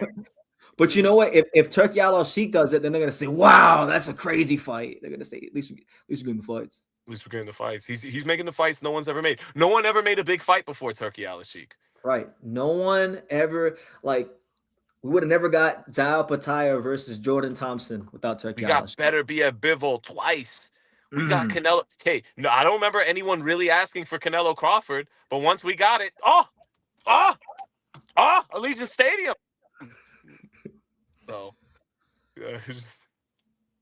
we'll see how I recall it goes. people asking for Canelo Benavidez. That's what I recall people asking for. Right. What about Boots? What about Boots versus Crawford? Nope, can't have that. Can't have Boots versus Crawford. No. Can't have that. Nope. Crawford proved himself. He doesn't have to do that. Like Bernard Hopkins didn't have to fight Jermaine Taylor, and he said, "Run that shit anyways." And that's why he's Bernard Hopkins. Yeah. No, but you know what? Whatever, man. Boots. Whatever. I'm not gonna belabor that point forever. But the funny part is, I would have favored Crawford to win, but I really, really, really, really wanted to see it. That's all. Is that a wrong thing, Brendan? Am I an asshole for that? Am I so evil for wanting to see Boots and Bud? I don't think you're How an dare asshole. I? At that time, I had a video in 2023 after Crawford beat Spence breaking down the fight. I was like, I picked Crawford by decision. I thought he would have beat Booth by decision. I think someone would have got stopped in that fight. Possibly, but we'll never know. I think there's a chance both fighters would have hit the deck in that fight. They're both vulnerable enough. But guess what? We'll never know. We'll never, ever know. I remember before Crawford even beat Errol Spence, I was telling people, I said, I think this fight is really the number 1 and number 3 welterweight, because I thought Boots was the second best welterweight in the world already in 2023. But so Bernie the boxer, shout out to him, excellent historian, knows the sport, was 10 times better amateur than I was. But Bernie at the Crawford Spence workout at UFC Performance Institute, when Crawford was bumping Tupac and everything, his workout was done, and Bernie pulls up on me. And he's like, "Hey man, I don't like what you've been saying about this boot shit and all that." And I think I said something like, "Crawford Spence, they're taking forever.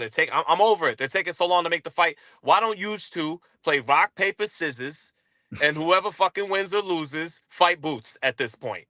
And I said that because I felt by the time we got to 2023, like you said, I thought Crawford Ennis was the best fight in boxing, and I felt myself and 90% of the boxing purists that were objective knew Crawford was about to beat Spence. That this master counterpuncher against an excellent fighter who doesn't move his head a lot, who's a volume puncher, who's going to allow the counterpuncher to do exactly what he does best, who was still coming off a strong performance against Ugas, but wasn't quite looking the same physically as he did before the car crash and some nightlife stuff. Yeah, I felt like colonized. Crawford was about to win. Yeah. And I told Bernie, yeah, bro, because I know what's about to happen. I got Terrence by knockout, which cooled him and Bomac off a little bit. Like, they were pulling up on me. And then I'm like, yeah, I want to see the Ennis fight because I know your boy Bud is about to knock him out. The Ennis fight is a much bigger threat. It's a much more dangerous fight at this point. I want to see it. I think that's the best fight at welterweight. And I just remember Bernie being mad at me about that, and I just kind of stood on it. And what cooled him off was me being like, I'm picking your guy to win by knockout in 2 weeks, right? So it's not about detracting from your man. It's just, I know what it is at this point in 2023. I want to see him fight the young bull. That fight was a layup. I picked that fight to the round. It was one of the easiest fights to pick in boxing. Yeah, the only thing that made me nervous about it was the stakes of picking a fight right. And because at that time I picked every fight right. And 2025 now was my worst year ever. And I almost don't even want to pick fights anymore. I just want to analyze them. I hear you. That's kind of where I'm at, because we talk about this amongst ourselves. Like, you pick a fight and you get married to your pick. You can't even really enjoy the fight. And then if you get it right, I mean, you get a short boost of dopamine. But like nobody remembers. But if you get it wrong, they remember. But like, you just want to enjoy the fights. Yeah, you don't want it to become about your ego. And midway through this brilliant performance, another fighter's put we're real ones, so we still enjoy it and call it down the middle and call it for what it is. But in the back of our mind is, fuck, now my channel and my comments are going to get bombarded with, you don't know shit about boxing, even though we both met Roger Mayweather and both told us we know shit about boxing, literally. But we know, we're human, man. We know we're going to have to eat all this crow, and you're just like, ugh, you can't even enjoy the fight as much as you normally would because you have a horse in the race. Not because you got anything against either guy, but because you wanna get it right. You want to look like you know what you're talking about. And so in certain fights now, like Tio Shakur, I'm tempted to just break it down, explain to you how I think this guy wins, how I think this guy wins, and just not even pick it because I want to enjoy the fight for what it is and not make it about me and who I picked. Correct. But you know what, Sean? Better be at Bibbo 1. We picked that right. We did. We did. And that's all that matters. That's all that matters. Sure, everyone was crying rivalry, but that wasn't important because we picked it right.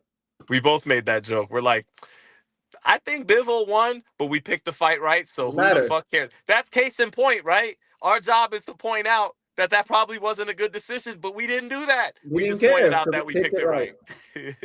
right. That's exactly what we're talking about. So even though upon rewatches, it really wasn't that bad of a decision. No.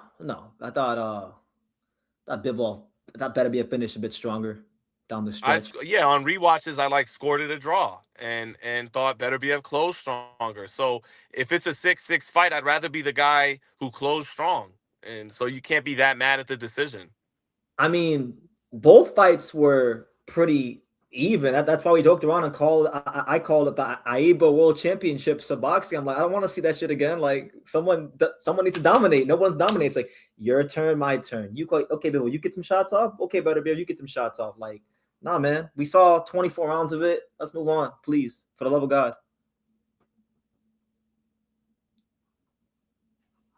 I think Sean froze. Sean, you froze on me.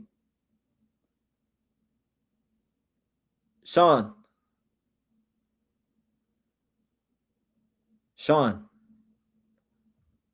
Guys, did Sean freeze on your screen too, or is it only mine? Because I can't see. Sean just got the stone cold look on his face.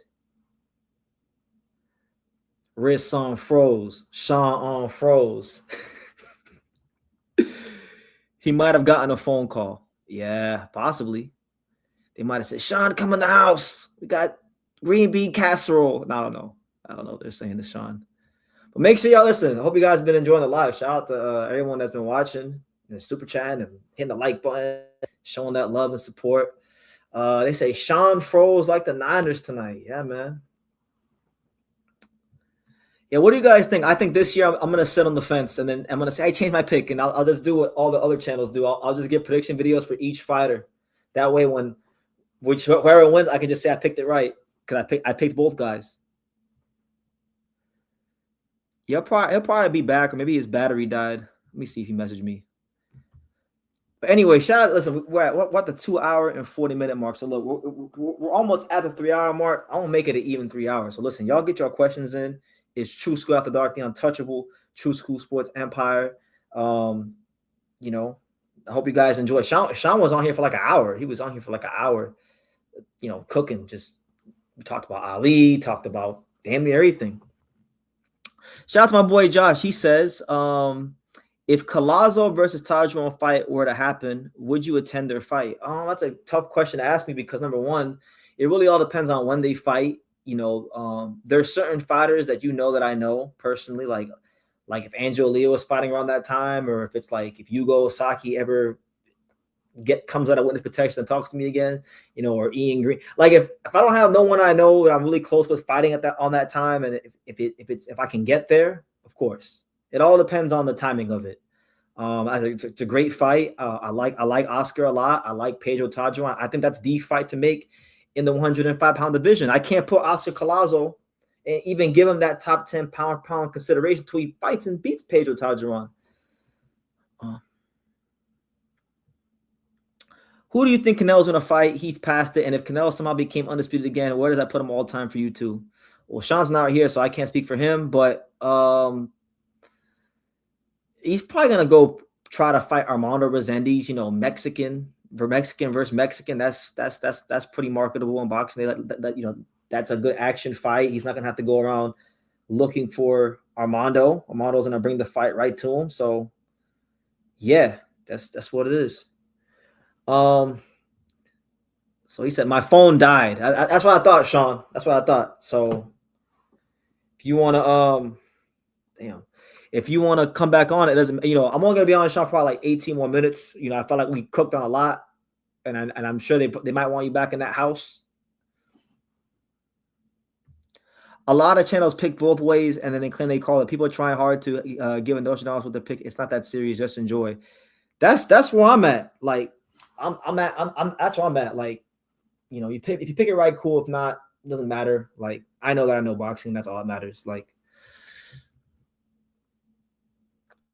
do I think Subriel Matias should retire? I want to say no. I don't think he should retire. I think Subriel Matias is definitely a guy that doesn't have a whole lot of boxing left because he's been in a whole lot of wars. Like, he was getting into wars years ago, you know. I don't know, man. I don't know if he should retire right now. I think he's probably do 2 more fights, and if he gets beat again, probably retire. But I think he should take some much needed time off. I think he needs to take some time off. He's been in a lot of wars, and I'll do that. All good. Thank you for having me. Hope you guys enjoy it. Thank you for coming on, Sean. Appreciate Sean. Everybody show your appreciation for my brother, my guy, one of my best friends, one of the best out there. Sean Tatel. Make sure you guys go subscribe to my guy, Sean Tatel. Putting out great content. We're gonna be doing a collab video in a couple days, so you'll expect to see a lot of collab videos on his channel during this upcoming week coming up. So shout out to Sean Tatel. You've said that you don't care much about Tio and Shakur. Why? It's 2 dudes in their prime, and if they never fought, it'd be a missed opportunity. Well, that statement doesn't apply anymore. I didn't care that much, honestly, for most since the fight got signed. I'm starting to care a little bit more now because Stacey McKinley's working with Teofimo Lopez, and now the fight's more interesting to me. I don't know.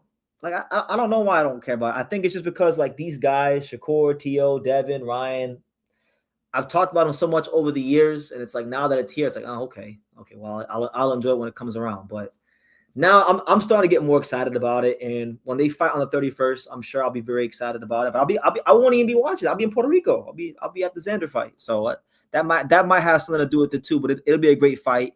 2 great pound for pound caliber fighters, you know, still very much in their prime. Legacy fight. You 2 brothers know the boxing game. Which one has been on longer? Sean's been covering boxing longer than me because Sean's a little older than me.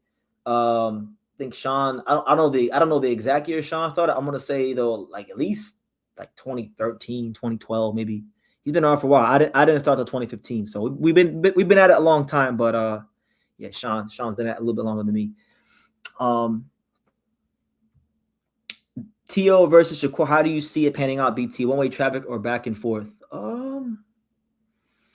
I'm picking Shakur Stevenson. I can't, as much as I really want to, I can't bet against the most efficient fighter in boxing. I want to. I think Teofimo Lopez's athleticism and his slickness will give Shakur problems at times in this fight. But I think somewhere in the middle rounds, Shakur make an adjustment. He'll figure Tio out. I think he'll wait Tio out. Tio will get on the front foot, and he'll start having his way, shooting in between the shots of Tio and being the more seasoned, educated, well-schooled fighter. So I'll say Shakur wins a 116-112 decision on points. But listen, it'd be cool to see Tio win. I like Stacey McKinley a lot. I want to see Stacey do great in boxing, and you know he's with Tio. But I'm going with Shakur. I'm not gonna let my personal bias influence my decision. I got Shakur. Yeah, everybody, thanks Sean for coming on.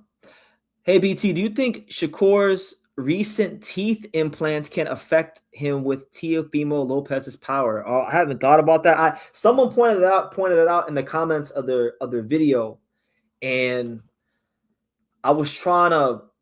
I noticed that because he doesn't have his buck teeth. Because you guys remember when Shakur was getting ready to fight when Devin Haney beat Lomachenko, and then Devin Haney was telling Shakur, "I'm the number 1 guy," and then remember Shakur Stevenson was like, "But now," he had his buck teeth. But now it's not there. He got his teeth done. Like he got in his whole Clarissa Shield shit and got his teeth fixed. So respect to him. Whatever you got to do to feel better, respect to you. Yeah, I think it's definitely going to be a very low volume fight. What I'm curious, so if I break that fight down, like stylistically speaking, if Teofimo Lopez adopts a slick boxer style, because everybody knows Teofimo Lopez as this guy that was getting all these knockouts at 135, but that really wasn't his style. That was the matchmaking at top rank delivered that for him, and he was a bigger puncher at 35, right? As well, giving him credit, right? At 40, his power hasn't carried up the same way. His original style, if you go back and you watch him in the amateurs, he was a slick boxer. His dad's even talked about, slick boxer Gordo, because in South Florida in the amateur scene, his nickname was Gordo, right? And that was his style, a lot of. And Teofimo Lopez has a lot of very loose shoulders, good footwork, pivots real well, does a lot of shifts his weight really well. He has the capabilities to box a slick style. He's very athletic. He's very creative. He can do a lot of things that a lot of fighters can't do in that ring, right? So my thing is, if it's a low volume fight and Teofimo Lopez adopts a slick boxer style and Shakur Stevenson has a hard time establishing his rhythm, I think there's a path to victory for Tio to outpoint him. I can see it. So will Stacy be in the corner that night, BT? Yes, he will. Yes, he 1,000% will. If you go and you watch the Teofimo Lopez video of him on Ring Magazine hitting the training, Stacy's in the background. You can see Stacy with the body shield on in the background. And don't worry, like Stacy, I'm gonna go see Stacy, or I'm gonna get Stacy on this channel soon, so we could talk to him about him working with Tio,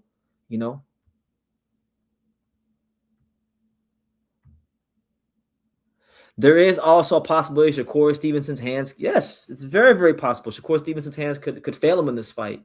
You never know. That's why, we watch the fights. Bro, whoever wins, Shakur or Teofimo should be top 3 pound for pound based on their accomplishments.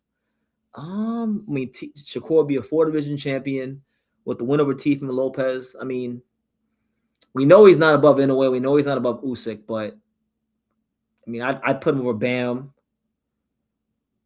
Bivol, you could debate Bivol. I feel like, okay, Shakur has skilled more weight classes than Bivol for sure, but Bivol's beating better fighters. Like Bivol beat Canelo, he beat better, he beat Soto. Like, if we're just talking about resume, like Bivol got a lot of these dudes cooked in boxing.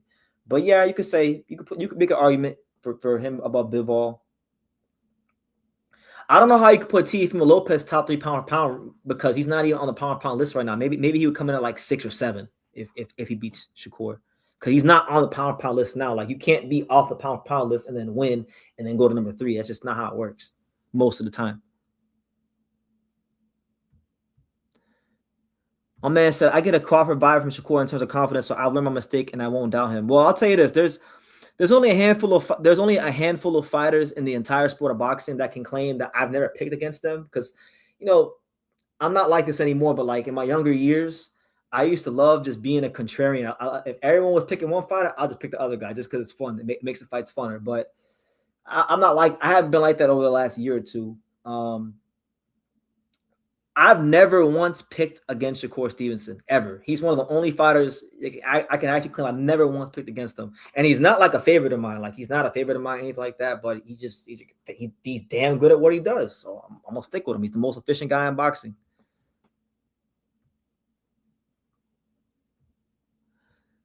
If it was me, I would try to hurt his hands.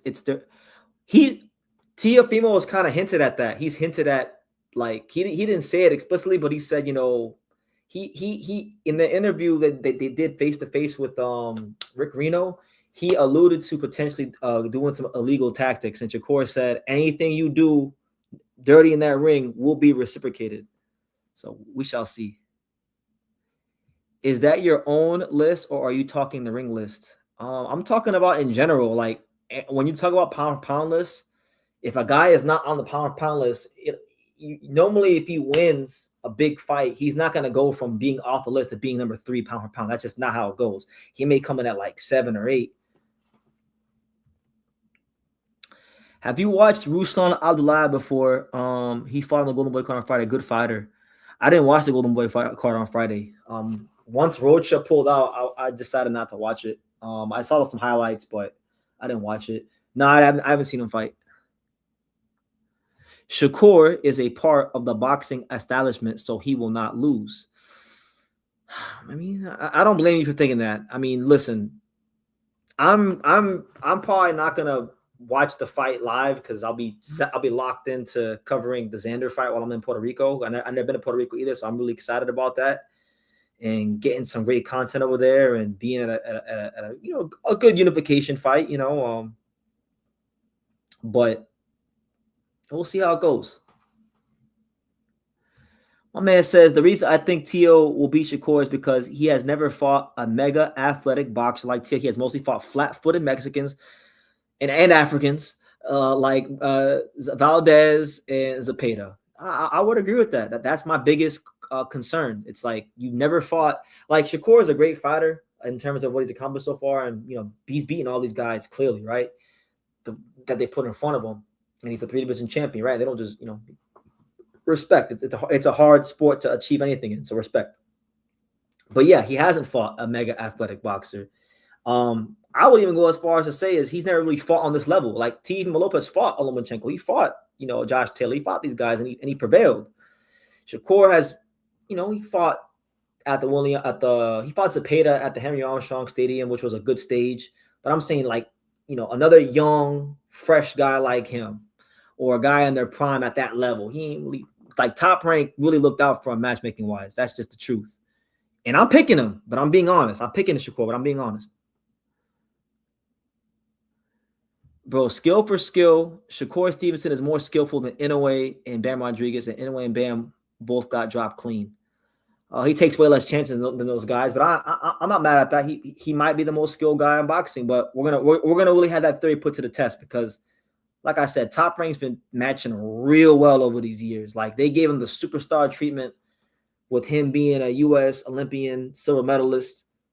This is a real fight.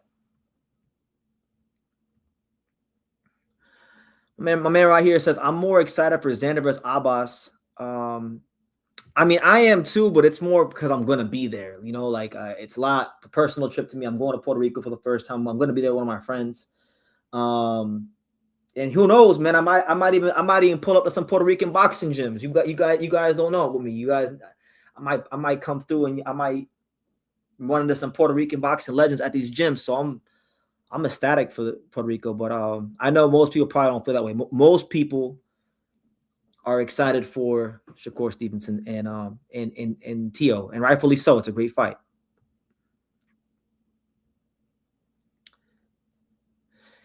It's crazy because that's when Stacey McKinley called me because he's working with Tio for this fight, and he asked me who do I think is going to win the fight. I referenced that fight, and he didn't like that because he's working with Tio. But I was honest with him. I was like, I'm picking Shakur. But respect. I'm going. I want Tio to win. He's a South Florida guy, even though he don't really claim South Florida like he should. But I think Shakur is just going to beat him. That's all. That's hilarious. I'm not a Bam fan, but he's better than Shakur. In a way, he's way better than Shakur. Nah, man, no. I love Bam. I'm happy there's a guy in the lighter weight categories that's getting some shine, but nah, man, he needs to fight somebody who's not old that can actually crack his ass. Like he needs to fight a Yabuki. He needs to fight Junto. He needs to fight some one of them guys. He needs to fight a young or someone that's close to or in their prime that can punch, that's thumping like that. Because he's been fighting other these old dudes. I gotta see better competition from Bam. That's just the truth. Rimas and Bad Bunny, I think, are gonna help Top Rank with their production. That'd be a good look. Bad Bunny's a mega star. If they get Bad Bunny to do any co-promotion for this fight, that's bigger than anything. Bad Bunny, I'm no Bad Bunny fan or anything like that. I can't really unless I'm at a party or I'm at a club of some sorts and I'm around a bunch of beautiful Latin women, I don't want to hear Bad Bunny. That's about it. Well, you're not wrong. I usually don't defend Bam. I mean, Bam gotta go. Bam gotta go running with Kenshiro. He had to go running with Kenshiro. They trying to get Kenshiro out of the way because they don't want Bam to have a real fight for his undisputed. They want to get him the easy fight with Waldo. If Kenshiro was an easy lick, then let Kenshiro fight with Waldo. Kenshiro will beat with Waldo, and him and Bam can run it for undisputed. But they don't want to do that. They want to have this dude fake injuries and Christian Medina versus Bam. I like that fight. Now look, see, that's what I'm talking about. See, now if we do Christian Medina versus Bam, now we're talking. Now we're talking about a real fight, not this nonsense that Bam had a good year last year. I can't hate on Puma. I wanted to see that fight. And Kofu, good fight. Good fights. But for the way a lot of y'all talk about Bam, yo, he need to fight someone that's on that level. No. Well, I would have said yes. He could have fought with Baldo and then moved up. But see, the problem is, Baldo signed a contract to fight Kenshiro. So once and then Baldo pulled out the fight, and Baldo, he was hospitalized. He was, dehydrated, right? And then he's at the hotel the next day, eating and having a good time and chatting with everyone. Like, nah, man, you signed a contract to fight Kenshiro for the IBF title. You honor that contract, and the winner of that can fight Bam. If it's Baldo, cool. If it's Kenshiro, cool. But that's how it's got to go. You weren't a professional. Kenshiro was. He shouldn't be screwed because you were incompetent.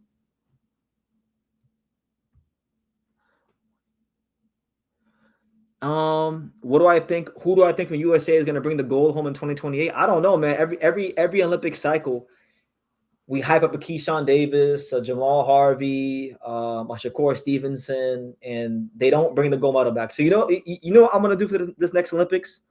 I'm not going to say any Americans will bring the gold home, because every year I say one of those guys bring the gold medal home, they get robbed or they lose. So no one's bringing the gold medal home. So hopefully some reverse psychology will bring the gold medal back to America.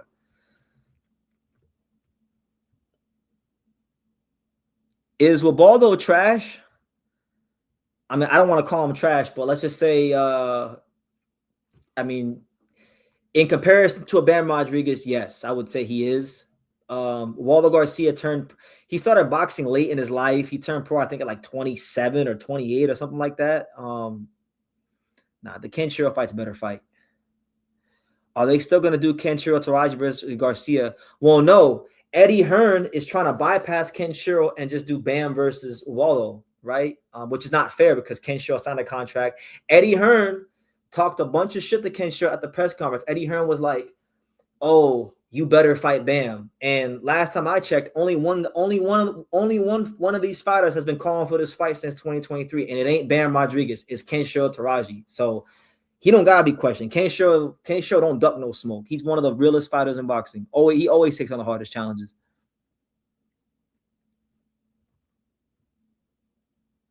Yeah, I'm not gonna call him trash. I got too much. Yeah, he's not the best champion in boxing. I'll put it like that. Abbas, bro, has solid fundamentals. He has unbelievable pressure and knows how to fight out the ring. And yeah, I'm really intrigued because this is a real fight. A lot of people are just seeing this as a coronation for Xander Zayas, and they tend to forget that that Abbas, bro, can fight. It's just that they don't. He's not known. He beat Tellez, who's not who's not the biggest name, right? So they downplay Abbas, bro, because it's easier to say, yo, Abbas is trash and Xander's ducking Jerron Ennis or Vergil Ortiz or whoever people want to fanboy for. But it's a legitimate fight. Bro, one thing I am not a fan of is Inoue's bitch ass, but he beats Bam easy. Junta Nakatani, he has the better style. I think he's going to beat both those guys. The Bam Inoue fight to me is corny to talk about, even though I did just ask Sonny Edwards about it in an interview. But like, I only asked about it because people keep talking about it. So I'm in the people. But I think it's a corny fight. I think Bam needs to go worry about trying to fight, go undisputed at 115 and maybe fighting a Christian Medina or maybe he could fight Junto after the Junto Inoue fight. That's the way to go.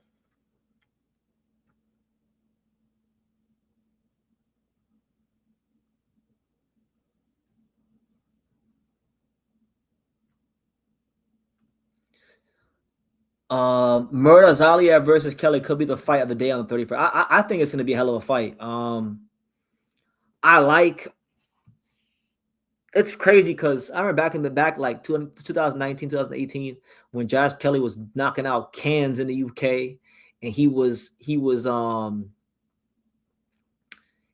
knocking out like just these overmatched opponents, hitting them with like 6 left hooks like he was the British Roy Jones. I liked watching Josh Kelly, but then when he got to European level, he got found out quick, right? And he's gotten better since then. He did get a win over Troy Williamson, who's a good fighter.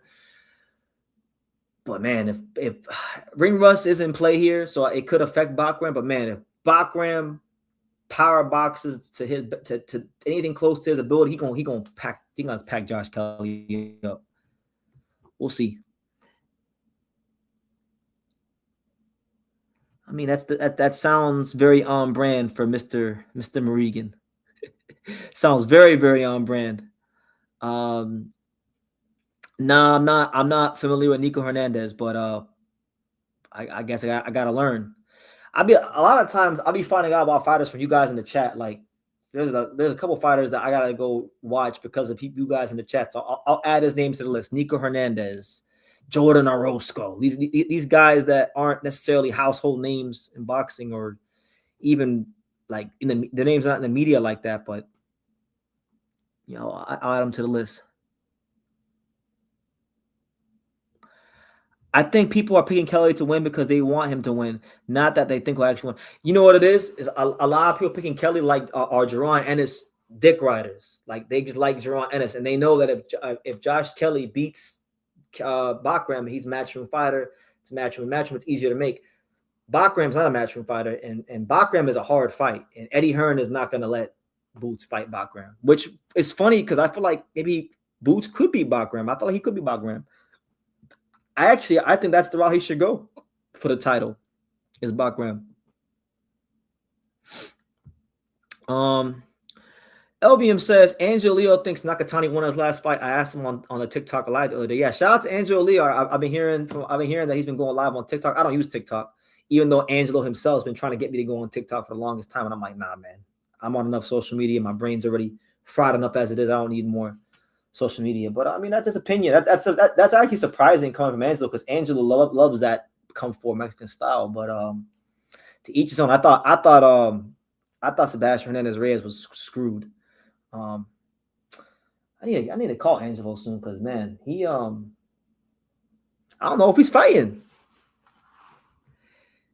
I have no idea if he's even fighting on February 21st, because they removed him from the boxing calendar. I'm not really hearing a lot, and we're getting to that time now where I gotta start getting ready to go to camp. So I gotta hear something really, really soon. My man said, am I familiar with Sid Vanderpool? Of course. I'm familiar with Sid Vanderpool. He fought Bernard Hopkins. Yeah, I'm familiar with Sid.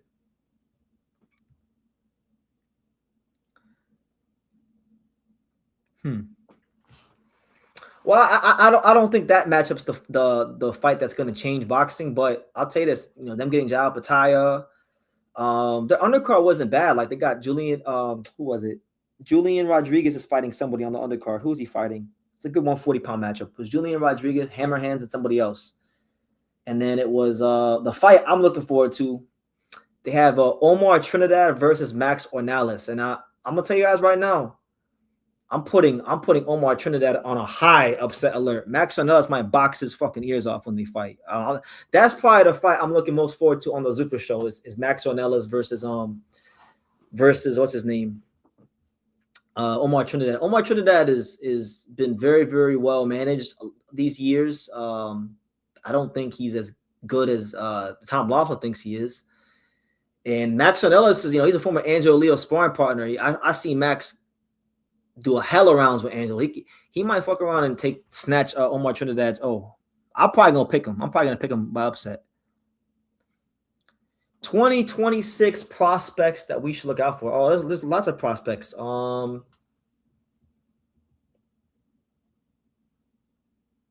lot of them are Yugo Osaki, Jamal Harvey. I don't know. This guy's not a prospect anymore, but he doesn't really get a lot of publicity, so I'll say his name anyway. Atif Overton. He's a contender now in the lightweight division. Yeah.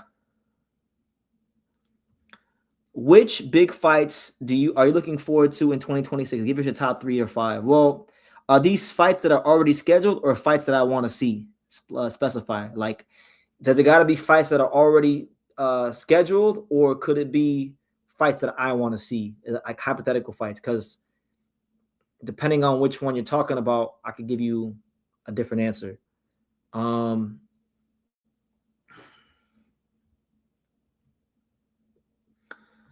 The most overrated boxer, in my opinion.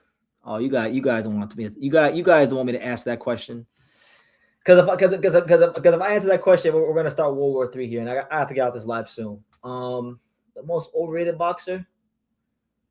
I'm gonna give you guys a safe answer because I Mario Barrios. We'll go with Mario Barrios. We'll leave it at that. Fights that can happen. Shit. Well, let's start here. Let's Angel Leo versus Rafael Espinoza, because I want to show you guys that y'all don't know what you're talking about when you talk about featherweight. So I want to see that fight. I want to see Brian Norman Jr. versus Rohan Polanco. That's a fight. That's a fight I want to see at welterweight.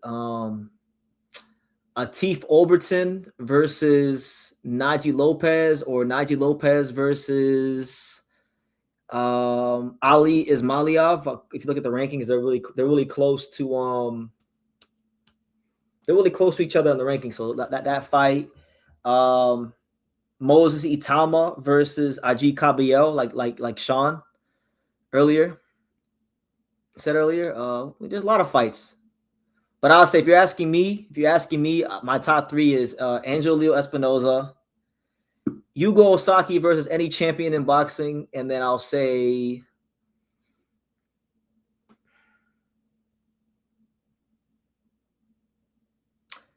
if they both win, Xander Zayas versus Bakram Murtazaliev. How about that?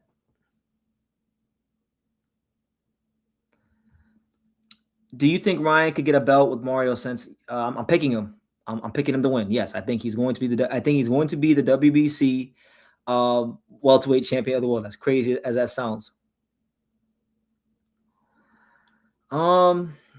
That's a tough question to answer. Because unification fights these days with less TV money in boxing, with less network involvement in boxing, it's tough.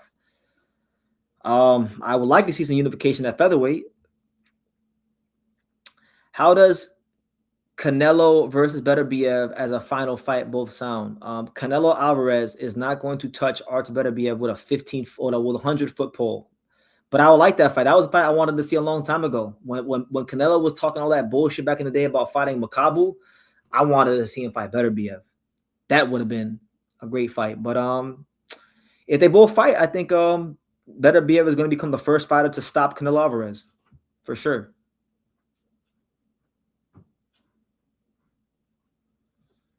God willing, man. God willing, that could happen. That would really bring me a lot of joy if that could happen. It's not too many other things in boxing that will bring me more joy than seeing that young man get a title on his waist.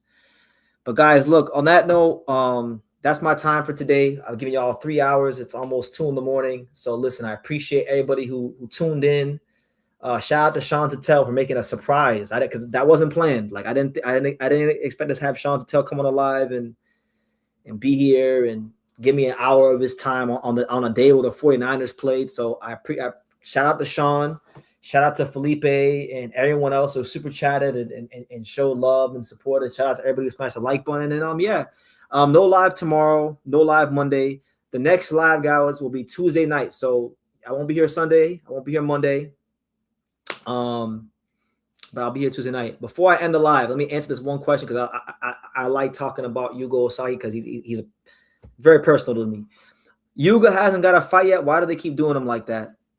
There's just a lot of stuff going on. And at this point, it's like I don't even know what's really going on because I don't have any communication with Hugo. Like he stopped talking to me and everyone else around him. So your guess is as good as mine. I might have to come on here. I might have to go try to interview the people from All Star Boxing, bring them on here and get to the bottom of this because it's frustrating me. Because really, in my heart and in my soul, in my spirit, no one can tell me I know that kid can beat every light flyweight in the world, and they're not putting the best foot forward to give him the opportunity to prove his worth in the sport of boxing, and it's really fucked up. But on that note, guys, thank you so much for your support. I will see you Tuesday night. Check out all the content on the channel. There's plenty of videos coming out.